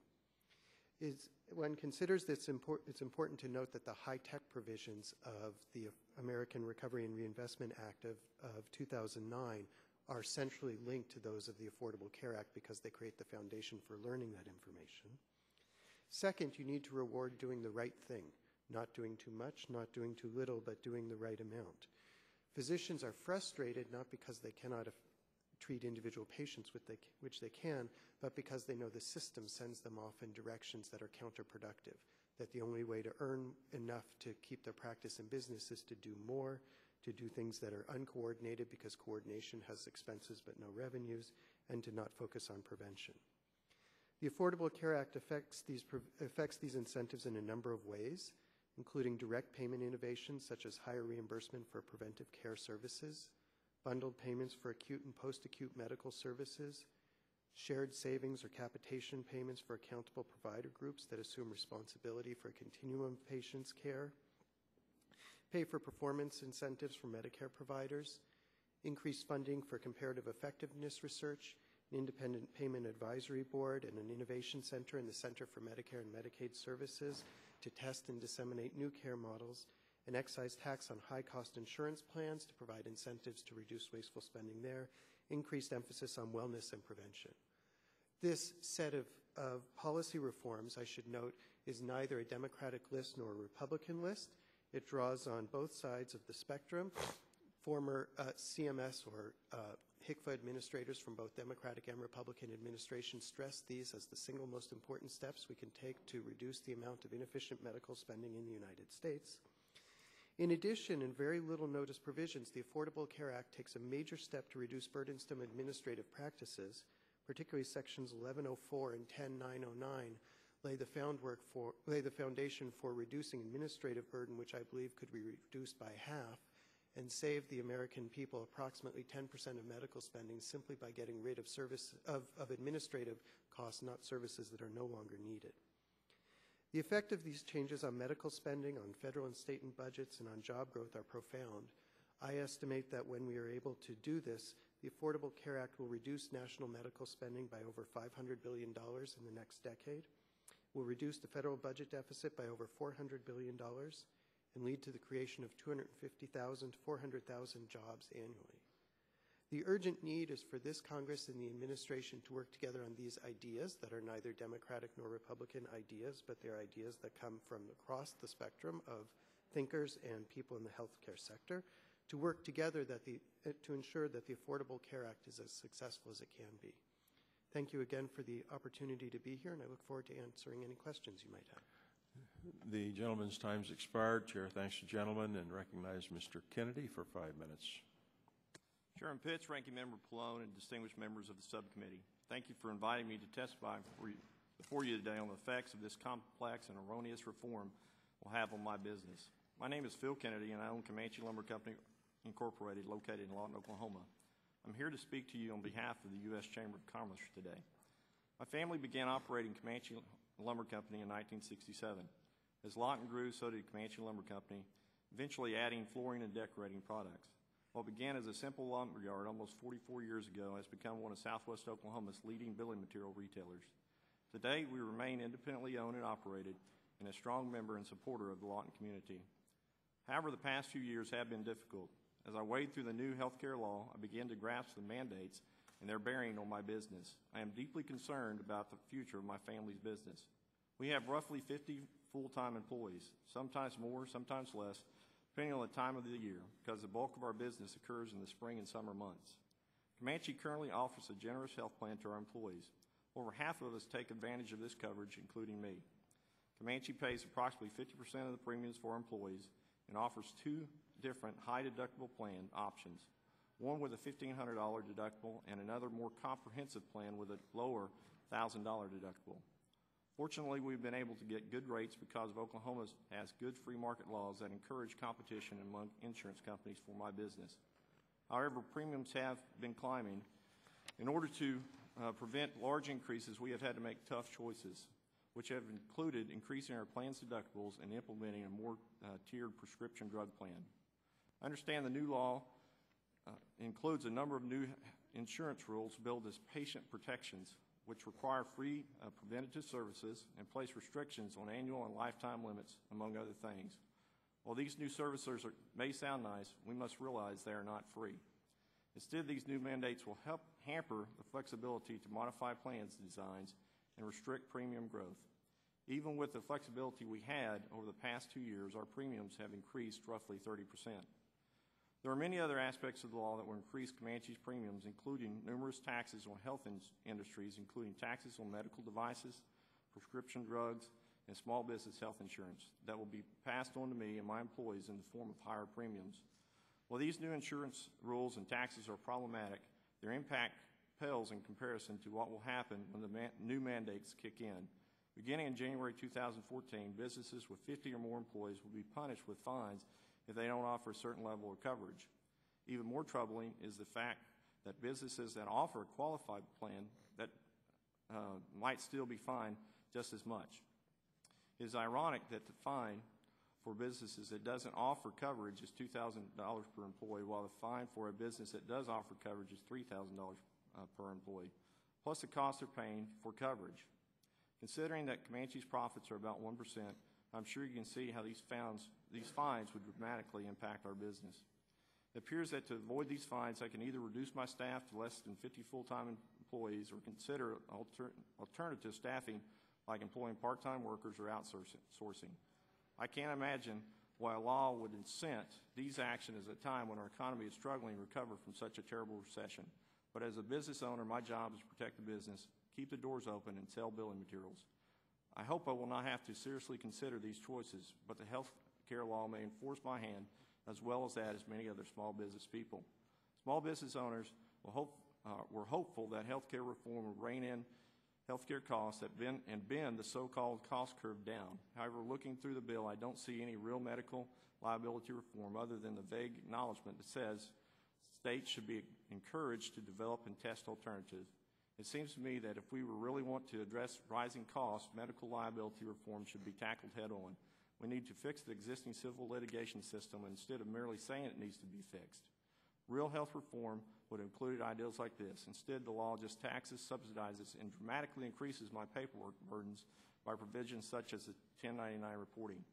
In conclusion, I understand that given the existing political realities in Washington, a total repeal of the health care law is an unlikely proposition for now. However, I'm hopeful that this subcommittee and your colleagues in the House and Senate will start on repairing and eliminating the most erroneous mandates and provisions, starting with the repeal of the employer mandate. Your decisions can either help or hinder us. The law you create can either foster an environment that gives small business owners greater confidence and certainty to grow and generate new jobs, or one that does just the opposite. Regrettably, the new health care law is already doing the latter. Congress must take action to rectify this problem. Thank you for the opportunity to testify and look forward to your questions. Chair, thanks, gentlemen. Gentleman's time has expired. Chair recognizes the gentleman, Mr. Poor, for 5 minutes. Chairman Pitts, Ranking Member Pallone, and members of the subcommittee. It's nice to see so many of you here. Thanks for having me to testify today. My name is Rick Poor, and I own Designware, a screen printing and embroidery business in Lincoln, Nebraska. I'm also a member of the Main Street Alliance, a network of small businesses, as well as the Lincoln Independent Business Association. I've been a small business owner for 17 years, and I started with 3 employees, and now we have 29. I offer insurance to my employees and pay for part of it. I'd rather have my employees worried about the product we're producing rather than whether Timmy can get his medicine and put food on the table at the same time. But every year our premiums go up, sometimes over 30% over the last 10 years. At the same time, in an effort to keep things affordable, our benefits were whittled away until we had nothing left but the insurance equivalent of a fig leaf. Only in the last 2 years have I been able to keep premiums under control without giving up benefits, and in fact adding benefits. The country counts on small businesses to create jobs. You hear it all the time. If you want to talk about job killing, you look no farther than the runaway health care costs that I've experienced. Small businesses' ability to create jobs has been seriously undermined by insurance costs, more than doubling in 10 years. We saw a lot of years of steep increases with no tools to do anything about it. Without a lot of choice and bargaining power, I stood a better chance at a Carney game at the Midway than I did against my insurance company. The Affordable Care Act is finally changing that in my favor. The argument that the health care law will cost our economy jobs ignores the lessons of the last decade, where it was the lack of action by Congress to curb skyrocketing costs, leaving small businesses in the lurch. The real threat to job creation is the threat of repealing this law and going back to a system that stacks the deck against me, diverting money away from investment and growth. Concerning the employer responsibility requirement, we've got to remember 2 facts. First, over 95% of our nation's businesses have less than 50% or 50 workers and won't be impacted. Second, 96% of businesses with more than 50 workers already offer coverage. If some larger businesses complain that paying for health coverage will harm their ability to create jobs, remember that when they don't pay, the rest of us pay their way for them, and that hurts my ability to create jobs. Imagine if my competition decided they didn't want to pay wages anymore, but I was held responsible for their payroll. That's effectively what we're doing with cost shifting in healthcare. Recent data from insurers in Nebraska, Kansas City, and national companies like United Health Group and Coventry show encouraging increases in small business coverage. The tax credits are already helping small businesses offer coverage, save money, and plow those savings back into their businesses. We'll get even more help when the exchange is open. I need that kind of broad risk pooling and bargaining power in a Nebraska exchange to lower costs. I know insurance lobbyists are trying to blame recent rate increases on the new law, but insurers find an excuse to raise rates every year. If they're raising them again, then it's in spite of the law, not because of it. Even insurance executives admit this. One in Massachusetts said recently that only 1 point of his company's increases this year were due to the new law. Small business people, in conclusion, above all, are problem solvers. We wake up every day looking for a better way to do our business. We take whatever pitch is thrown at us and we do what we can with it. My best employees become problem solvers for me. Problem solving is what Americans send you guys to Washington to do. And there's a funny thing about solutions I found is that most solutions aren't perfect right out of the box. You don't scrap them. You make a start in the right direction, and then you change course and correct the course as you need. One thing for sure, our country and our economy can't afford to go back to a health system that doesn't work for small business. I already know that it won't work. We've got to move forward. You know, when I was first approached about this, I had to think about what year I started the business, and I was talking to my wife, and as a habit, I don't think a lot of business people look back that much. I think they look forward as much as they can. There's just not a lot of time for looking back. So that's what I'm asking you guys to do. You can call it Obamacare if you like, but I kind of call it Rick Care. By moving forward, you can level the playing field for small businesses, allowing us to focus on creating jobs and building our local economies. Thanks again for having me, and it's something I'm not really used to doing. So thanks. Chair, thanks. Gentlemen, and recognize the gentleman, Mr. Schuler, for 5 minutes. Thank you for this opportunity to testify in the new health care law on behalf of the National Restaurant Association. My name is Larry Schuler, and I'm an independent restaurateur operating a fourth-generation family business. Small businesses dominate the industry, with more than 7 out of 10 eating and drinking drinking establishments being single-unit operators. We also employ a high proportion of part-time, seasonal, and temporary workers. Our workforce is typically young, with nearly half under the age of 25. Growth and success in the restaurant industry means opening more restaurants and locations, which in turn mean jobs in our communities. When I closely examine the impact of this new health care law on my businesses, I began to re-examine my expansion plans and may now not take additional growth on. My written testimony submitted for the record outlines some specific fixes the industry is calling for, but I would like to use my time to outline for you how the new health care law affects my business specifically.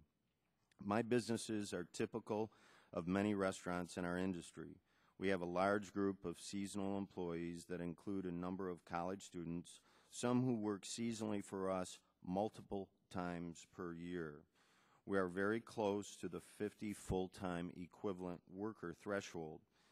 How many hours our part-time employees work will determine if we are a large applicable employer or not.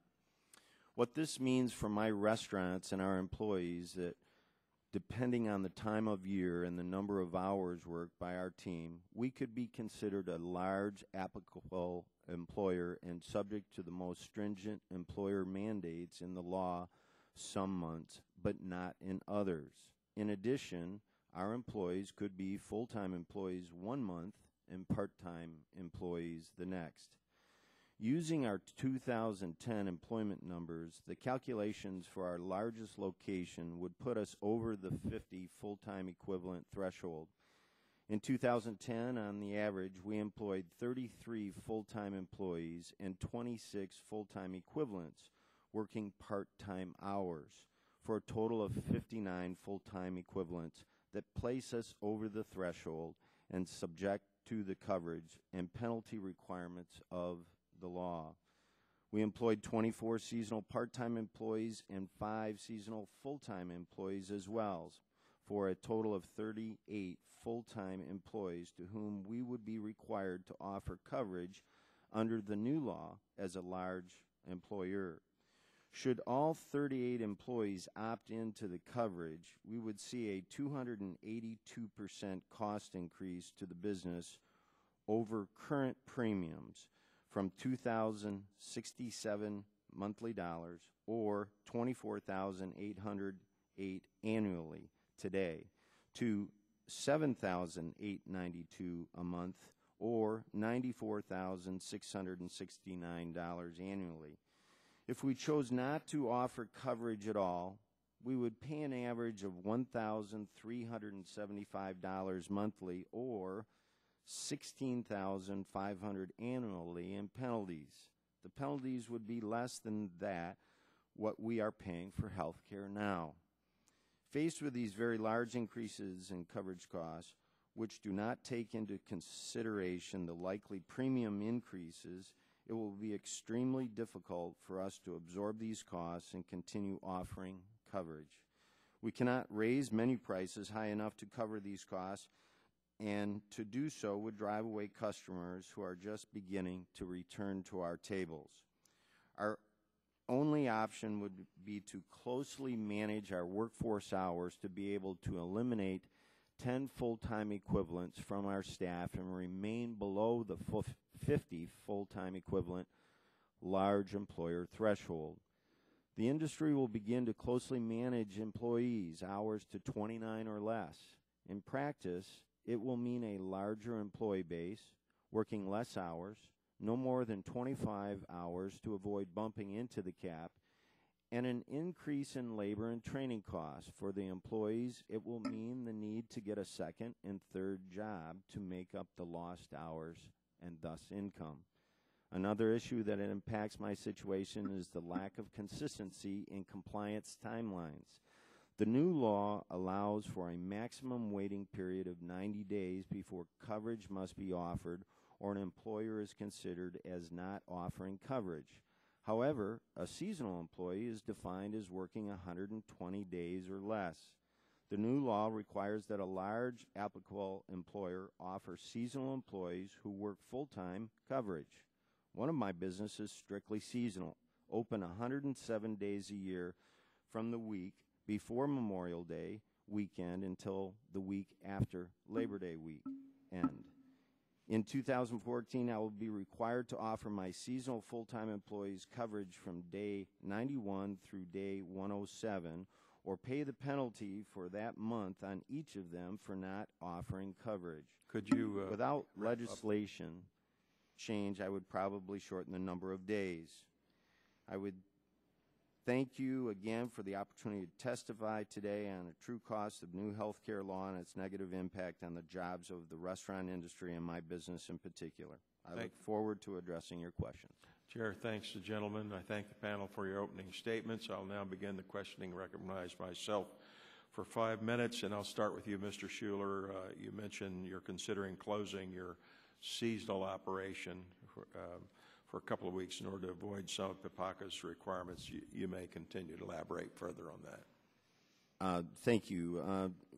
To avoid the complexity costs of being open those additional 17 days, it will be easier for me to manage the business to that shortened time period, so I will not be required to do that. Mr. Kennedy, in your testimony, you mentioned that PPACA provides the wrong incentives for job creation at a time when we're still struggling to recover from recession. Specifically, you state that PPACA incentivizes you to get below the employer mandate threshold of 50 workers. Would you elaborate further on that, please? We definitely would be considering that because of the new regulations and what that entails as far as health insurance. And we are currently even looking at as we go about making sure that what levels we have as far as employees, and that has become a decision factor in our progressing forward in growth. whereas used to, we'd want to grow as much as possible. Now, as we grow above 50, we have another item we have to consider and how that would impact us as far as cost and whether those actual costs can be offset by profits that we make. Thank you. Mr. Holzeken, I would like to go through a few points regarding the score of PPACA to give us some broader context of what these numbers mean. And I would also like to explore what burdens have been imposed on taxpayers in states that, by their nature, wouldn't be reflected in CBO's score. CBO estimates that $86 billion in premiums from the new long-term care program known as the CLASS program are used to offset the cost of the new entitlement and Medicaid expansion in PPACA. Can those funds be used to pay for both PPACA and future CLASS program benefits? No, they cannot. They'll be gone in the first 10 years, and additional funds will have to be found after that. All right. CBO estimates that $53 billion in Social Security payroll taxes are used to offset the cost of the new entitlement and Medicaid expansion in PPACA. Can those funds be used to pay for both PPACA and future Social Security benefits? Same story is true. Those will be gone in the first 10 years, and additional funds will be need to be found to make good on Social Security promises. Now, some proponents of the law have claimed that Medicare cuts included in PPACA can both pay for new entitlement spending and finance future benefits. Is this an accurate statement? Would you elaborate on that? It's not accurate. Federal accounting notwithstanding, the money will be spent only once and cannot both extend the Medicare program and pay for the insurance subsidies. Proponents of the bill argued that PPACA cost under $1 trillion over 10 years during its passage. However, the CBO score of the bill was artificially low because the other side of the aisle delayed the bill's major spending until 2014. Now, we recently found out that with just 2 more years of spending, PPACA's spending estimate shot up to $1.44 trillion. However, this number still doesn't account for the full 10 years of implementation. If we extrapolate CBO's estimates to the full 10 years, what would you estimate the real cost of the bill to be? I think over a full 10-year, fully implemented, this bill is easily going to exceed $1.6, $1.8 trillion. All right. The original House health care bill included the doc fix, but the provision was taken out towards the end of the process. This is despite the fact that PPACA uses Medicare cuts to fund a new entitlement program rather than fix the SGR that we all agree is a real problem. How much did the removal of the SGR artificially lower the cost of health care law? As I recall, it reduced it by about $250 billion over the first 10 years. How much? By about $250 billion over the first 10 years. And the score for the health care law also did not include nearly $115 billion in the discretionary program cost to run Obamacare. Is that not correct? That is my understanding, yes. All right. Chair thanks the panel, and will recognize now the ranking member, Mr. Pallone, for 5 minutes for questions. Thank you, Mr. Chairman. I'm going to try to get one question in for Mr. Cutler and one for Mr. Poore, so let's bear with me if we can try to split the time between it. Let me start with Mr. Cutler. Opponents of the Affordable Care Act claim that the law will kill jobs. They argue that requiring employers to offer health insurance and to improve their benefits will increase the cost of labor. Now, I don't think that's true. I think that, in fact, the Affordable Care Act helps to create thousands of jobs in the public and private health care sectors. In June 2010, funds were allocated to train more than 16,000 new primary care providers, including physicians, physician assistants, and nurses. It seems logical that the newly insured 30 million people will need doctors, nurses, and other health care personnel, to meet their medical needs. Now, the Republican critics say they fear the country may not have enough doctors and hospitals to serve those people. But my answer is a growing workforce, more jobs, and improved efficiency. Specifically, less spending on health care premiums will free up money for business to invest in a new workforce. Now, the CBO said today that to the extent that changes in the health insurance system lead to improved health status among workers, the nation's economic productivity would be enhanced. Dr. Cutler, you've done work on what effects the bill will have on the job market. Your study predicts that the health reform will strengthen the economy and the job market by creating 250,000 to 400 jobs a year for the next decade. I just want you to elaborate on your study and explain to us how the health care reform is a job creator, not a job killer, and talk about some of the other factors that I mentioned. Thank you, Mr. Pallone. Health insurance costs are an absolutely critical indicator for hiring. Industries in which more businesses are providing health insurance to their workers have grown less rapidly than industries where fewer employers provide health insurance, and that is particularly true in the United States in comparison to other countries. And so the fundamental issue about any health care reform is what will it do over time to the cost that businesses face for health insurance. As I discussed in the testimony and in the opening statement, the Affordable Care Act contains essentially all of the tools that economists and policy analysts have put forward for reducing the cost of medical care over time. It's my belief that what those provisions will do is to reduce premiums by the end of this decade by about $2,000 per person relative to what they would have been. That will free up money for firms that are now providing insurance, that are thinking about providing insurance but are on the margin, and allow them to take that money and use that to grow businesses, to pay higher wages, to do any of the things that businesses would like to do that they've been stifled from doing. In addition, by creating a universal coverage system, we will no longer have people locked into jobs because they are worried about getting insurance or not starting new businesses because a member of their family is ill and won't be able to afford it. And all the rigidities that come from people being scared about health care, which is very common, will disappear, and that will create more entrepreneurship in the economy as well. All right, thank you, and thank you for also limiting your answer so I can get to Mr. Poor. Mr. Poor, RAND estimates that small businesses will increasingly offer health coverage. Now we're talking about the Affordable Care Act.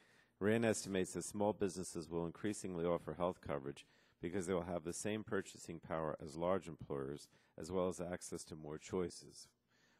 It also reports, RAND reports, that the Affordable Care Act will increase the number of small employers, with those under 50, who offer health insurance, up from, say, 57% to 85%, okay? So basically they're talking about all the different advantages that the Affordable Care Act would provide. A lot of this comes from the state exchanges once those state exchanges are up. So I just wanted you to describe how you think these state exchanges will affect your business and other small businesses in the country. Well, first of all, I think that we're already starting to see more small businesses getting coverage. Statistics are showing that from Coventry and several other large people cover. But for me alone, every year my insurance guy would come in and say, listen, your rates are going up 16% or 23%. And I'd say, Troy, why is that? And he's like, well, you're just a little group, And so, Troy, if I had 10,000 people in my risk pool, would my rates go down? Well, absolutely. So that's where the exchanges come in for me. If I can shop and get, once again, just going back for a minute, Troy would also come in and he'd give me 2 companies, 3 plans from each, and that was my choice. But a big company, or like a service employees, or not service employees, but like a public employees, the state offers this broad, they almost already have exchanges running that I don't have access to. So I'm kind of hamstrung that way right now. In the last 2 years, I've been able to keep my rates from going up. I've actually added some benefits. My rates have gone up over 2 years, 16%. That's the lowest increase in rates that I've ever seen in 11 or 12 years offering insurance. Now, and the only reason they went up is because I was putting I was lowering my deductible and I was lowering my out-of-pocket. So if I'd left it the same, I might actually be level, which, believe me, if there's anybody that's ever I know these gentlemen have. I've never had a situation where my rates didn't go up. It's a pretty phenomenal statement to be able to make. Thank you. Gentleman's time has expired. Recognize myself for 5 minutes for the purpose of questions. Mr. Holtz-Eakin and Mr. Cutler, you've both been at this a long time. You both remember the summer of 2009, specifically August of 2009. My little sleepy town hall meetings that I would hold that typically attracted 1 or 2 dozen people, attracted 1 or 2 thousand people. They were concerned about what they saw the Congress of the United States doing, but what I heard over and over again was, number one, if you're going to do anything, please don't mess up what is already working for arguably 65% of the country. If you have to fix some things for some people, do so without being disruptive. And number two, if you're going to do anything at all, could you please help us with costs? So I would ask you both to be as brief as you can, but how did we do on those 2 requests? Mr. Cutler, if you'll go first, and then we'll go to Mr. Holtz-Eakin. Did we mess it up for people, and did we hold down costs? I believe we did very well on both counts. I believe. All right, let me ask Mr. Holtz-Eakin. How did we do on both counts? I think you're 0 for 3, actually. 0 for 3. We only had 2. Well, Mr. Cutler, let me just ask you, how is it indicative that we didn't alter the system for people who thought it was working, arguably thought it was working okay, although they're concerned about costs, but now we've got, 1,040 waivers? We've got whole states asking for waivers? We've got Anthony Weiner in New York asking for a waiver, for crying out loud? Is this indicative of a system that is well-functioning and has matured to the point where you think it's in good shape? What we're seeing is the difficulties of the current system as they're being mapped out. Remember, this legislation takes effect over a number of years. Correct. Mr. Poore said the creation of the exchanges will be a very big. Let me ask you another question. Very big factor for small businesses, but those come in a few years. Well, Dr. Holtz-Eakin, do you have an opinion as to the system working well? No. I mean, in the end, the fundamental issue was the size of the nation's health care bill. Insurance is just a layer on top of that. And so you have the world's finest insurance exchanges, but we haven't solved the fundamental problem. As a result, insurance will continue to get more expensive, and that is what the American people are upset about. You know, one of the things I never understood, we'd have these hearings when Mr. Pallone was chairman, and people would come in and talk to us about expanding Medicaid and the various federal programs and public options. We never asked Mitch Daniels to come in here and talk to us about how he was able to hold down costs for his state employees with the Healthy Indiana plan by 11% over 2 years. Those same 2 years, standard PPO insurance was going up 7 or 8%. Medicare and Medicaid, as it turns out, retrospectively, were going up 10 and 12%. You just have to ask yourself why you wouldn't look to the states as laboratories and find out what's working and see if perhaps there's some applicability to the greater world at large, and perhaps we wouldn't be so disruptive to Mr. Kennedy, Mr. Schuler. Mr. Poore is apparently doing okay with the system as it is written today. And Mr. Cutler, you were a fan of the Independent Payment Advisory Board, but you know virtually everyone on the House side was not. And in my opinion, the Independent Payment Advisory Board really is indicative of one of the problems with the Patient Protection Affordable Care Act, in that the House bill, as bad as it was, never got a fair hearing in a conference committee. The Senate passed a bill before Christmas Eve. They lost a critical Senate vote in Massachusetts 2 weeks later, and it was, you just got to pass this thing in the House. And as I alluded to earlier, the Senate bill did have a House number, and it previously passed the House as a housing bill, so that actually structurally was able to work. And also conveniently, since there was a lot of tax increase in the bill, it started in the House of Representatives technically, although it actually did not. But what do you make of the Independent Payment Advisory Board now? You said it would be apolitical, and yet you got groups that are opting, or politicking to be left out of it. Was it working? One of the issues with Medicare has been that it's been very difficult to make the program modernized when every single change has to go through the Congress at a glacial pace. And I think that's been a complaint from both sides of the aisle. But in expediting, by saying if Congress can't agree what those cuts are going to be, they reject the current cuts that are presented, they can't come up with their own cuts. And on the following April 15th, the Secretary just implements what the board put forward.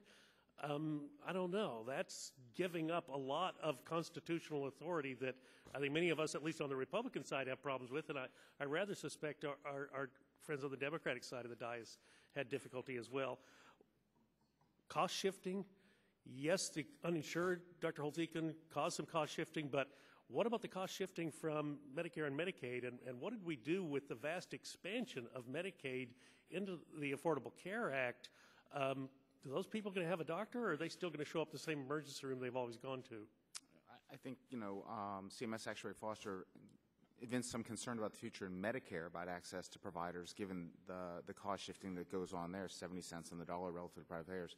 I'm deeply pessimistic about the future of Medicaid, where outside of the near-term federal pickup of the tab at 50 cents on the dollar, we're simply not going to see access, particularly to primary care physicians, and we know they show up in ERs at far too high a rates. So to use that as the mechanism for coverage expansions, I think, was one of the unwise choices of the Act. Yeah, why wouldn't they show up at the ER? It's the same place they used to go when they were uninsured. They see the same doctor. They get the same hospital room.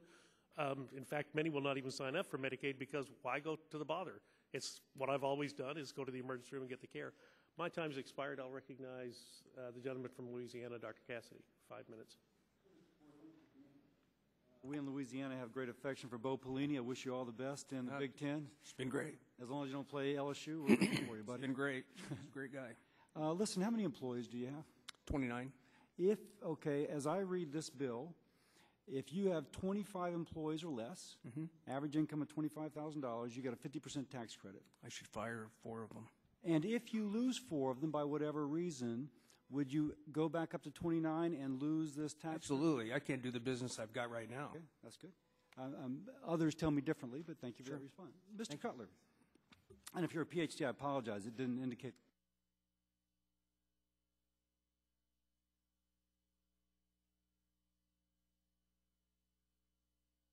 Turn your mic on.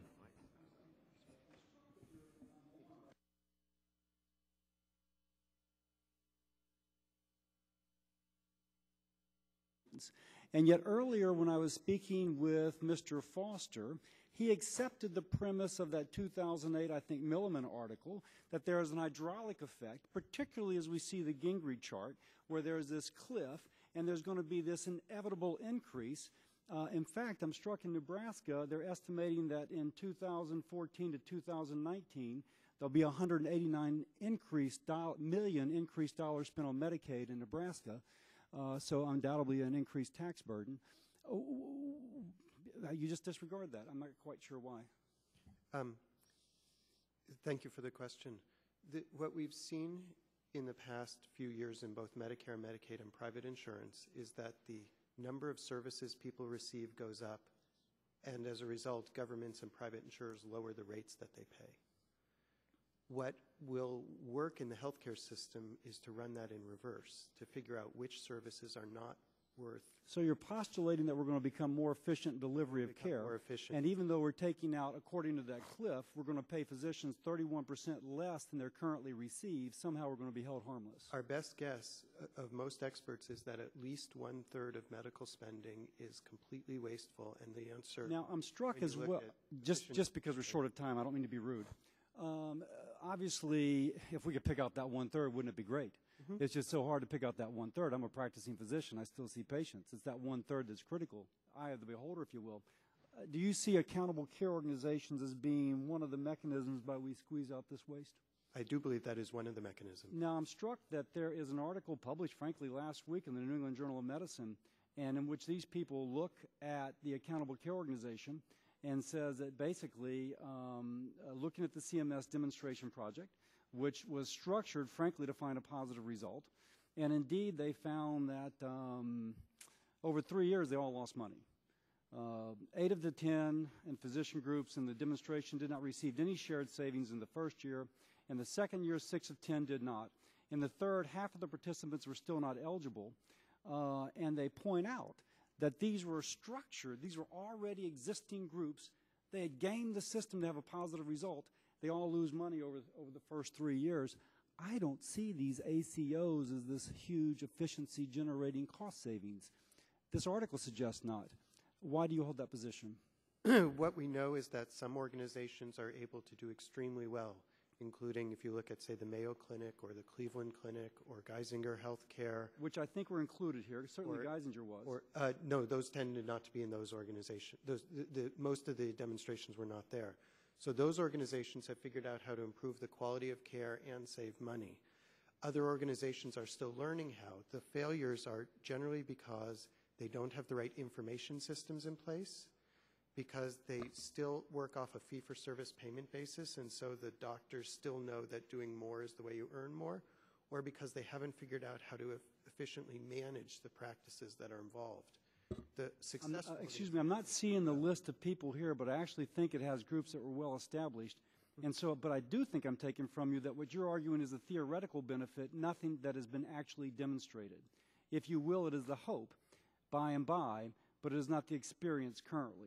Actually, it is the experience of a number of organizations across the country. I haven't seen that data, and this is a review of those CMS demonstration projects. If you can refute this article, I'd appreciate that. The Institute of Medicine just published a lengthy volume in which they went through a number of the successful examples, and they estimated... I've not seen a single ACO article that suggests that.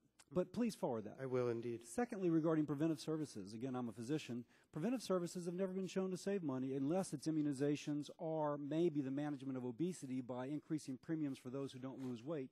This article actually vitiates that ability. And so when you postulate that preventive services will save money, there's no empiric data for that.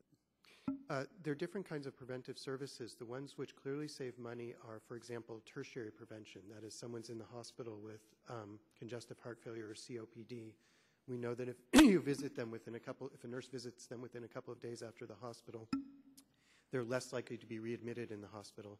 You can take the readmission rate. So your testimony mentions colonoscopies, cholesterol checks, but that hasn't really been shown. You're speaking about reducing readmission.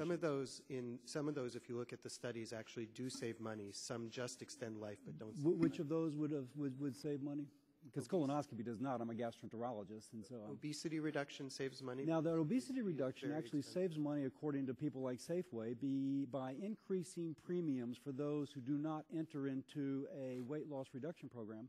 But I'm struck that the PPACA basically does away with that, and so it seems like you're endorsing something which PPACA does away with. I'm not sure I agree with that. The Affordable Care Act has the discount for wellness management, 30%, or which can increase to 50%. I don't recall. So I'll look at that, and if I'm wrong, I'll stand corrected. But it's my understanding you can no longer decrease premiums for those who do not participate in a stop smoking or obesity reduction. But if I stand corrected, I will be. Thank you very much. Gentleman's time has expired. Chair recognizes the gentleman from Georgia, Dr. Gangry, for 5 minutes. Mr. Chairman, thank you. I'm going to address my first question to Mr. Cutler. Is it Mr. Cutler or Dr. Cutler?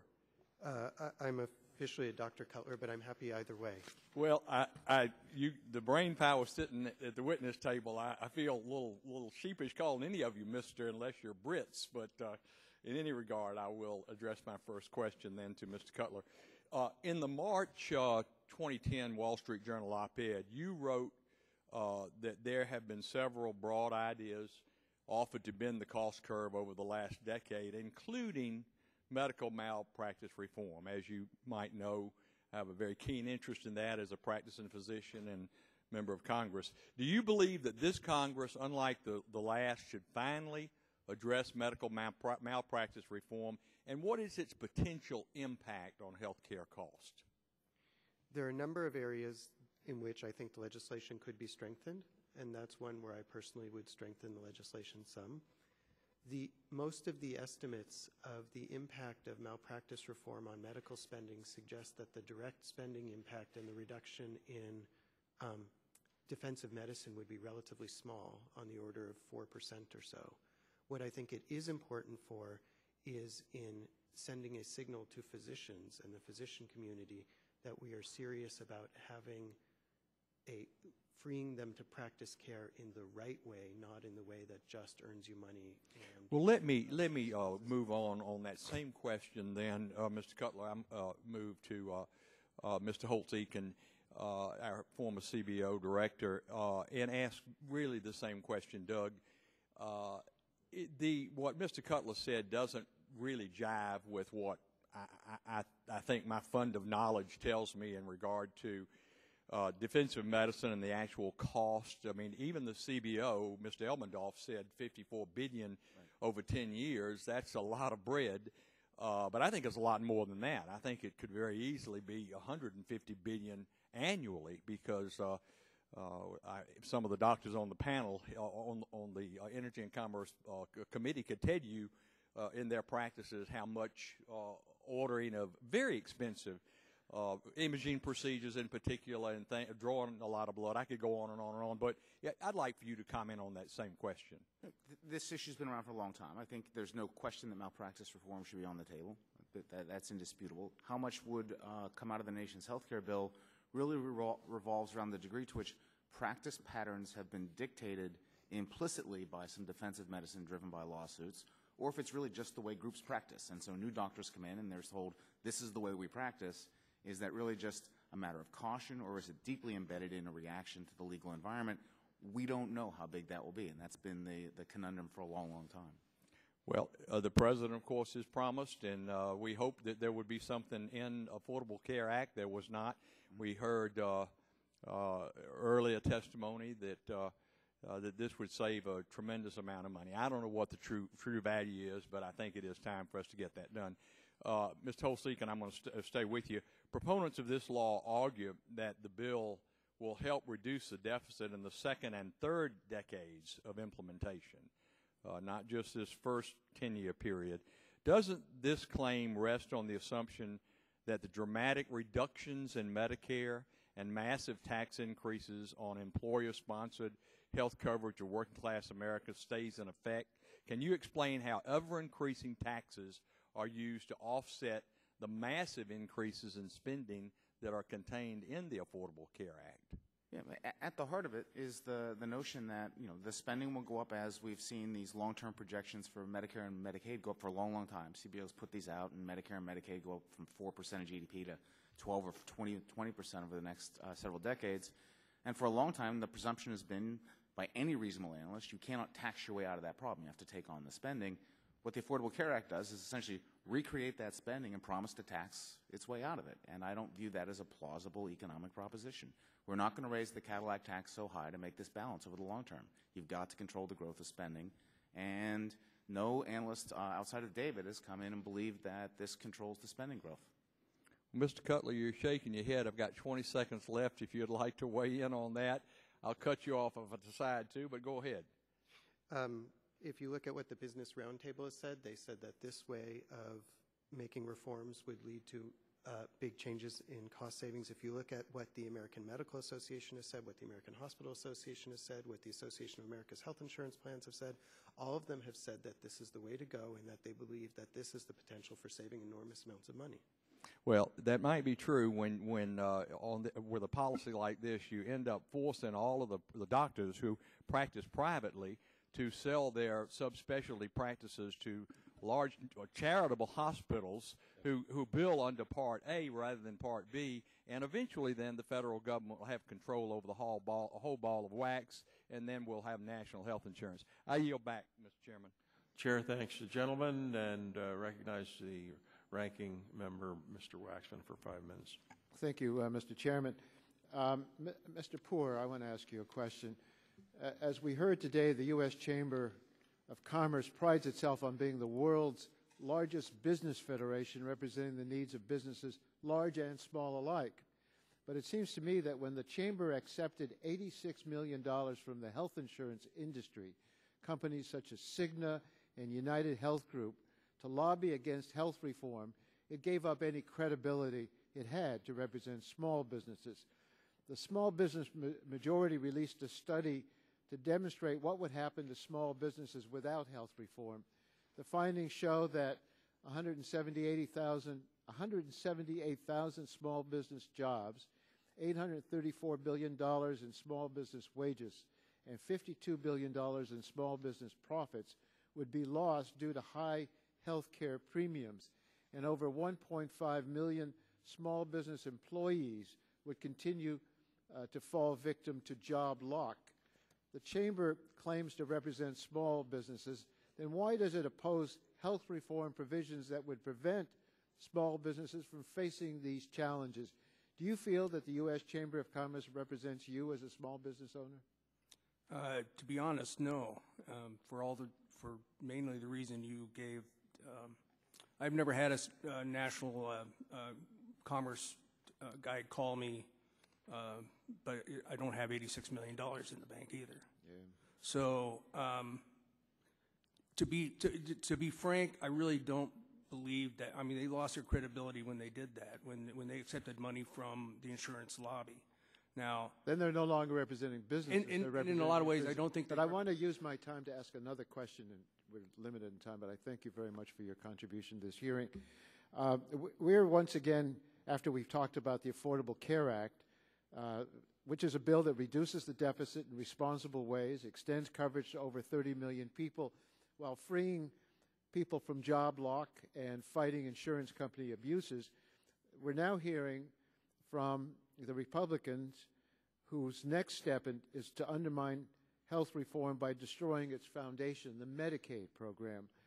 The Republicans are about to unveil a budget that, by all media accounts and statements from Republican Budget Committee members, will block grant Medicaid to create hundreds of billions of dollars in savings, some reporting as high as $850 billion. At the same time, we can expect the budget to extend the Bush tax cuts permanently. The exorbitant price tag for extending those cuts just for the wealthiest Americans is a striking $950 billion. The current Republican majority is not serious about deficit reduction. They are about ideological stances that help the rich get richer while the middle class and poor are attacked from every side. Who is it they're targeting in the Medicaid program? 30 million children, 14 million seniors and persons with disability, 1 million nursing home residents, 3 million home and community-based care residents, all who are relying on Medicaid. And Medicaid is an efficient program. It costs per enrollee, Medicaid cost per enrollee growth was 4.6% between 2000 and 2009. That's slower than premiums in employer-sponsored insurance and national health expenditures. Current Medicaid spending increases criticized by the right are merely because the program works as intended to help people who have lost their jobs and health insurance during the recession, not because of excessive cost growth on a per enrollee basis. Hundreds of billions of dollars in cuts to Medicaid is a blind axe that will merely shift costs to the states, to providers, and mostly to beneficiaries who will go without care. Dr. Cutler, can you talk about what such large cuts in Medicaid would mean for states' economies, for families, and for providers? I think cuts of that magnitude would be catastrophically bad. If you run through this past recession, the Great Recession, without the ability to expand Medicaid by having the federal government be able to do that, you would have produced millions more uninsured people, people suffering lack of care, substantially worse health outcomes, hospitals and physicians that go under because they're overwhelmed by the number of uninsured people. And at the same time, you would have not achieved any real reductions because the block grant itself does nothing to actually figure out how to run the system better. What we need to do is save money in Medicaid and throughout the healthcare system by running systems better, not by just shifting costs and making bad times be even worse. And in order to pay for this program, which has been a successful program, I mean, it's a lifeline. It's a safety net program.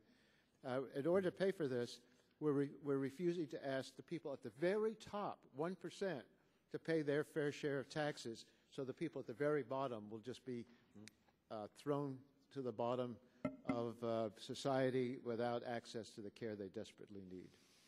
A very large share of economists agree that over time we need to reduce medical spending and to raise revenue, particularly from higher income people whose incomes have gone up a lot. Those two facts are not in much dispute. Thank you very much. Thank you, Mr. Chairman. The gentleman's time has expired. In conclusion, I would like to thank all of the witnesses and the members that participated in today's hearing. This was an excellent panel. I want to remind members that they have 10 business days to submit questions for the record, and I ask that the witnesses all agree to respond promptly to those questions. Thank you. This subcommittee hearing is now adjourned. Mr. Chairman, we'll hold the record open for your comment on the policy for the committee for the future on We'll give you that in writing if I understood that the staff had talked to your staff about that. Without objection, could we just put it into the record and we'll look forward to getting it running? Without objection, so ordered.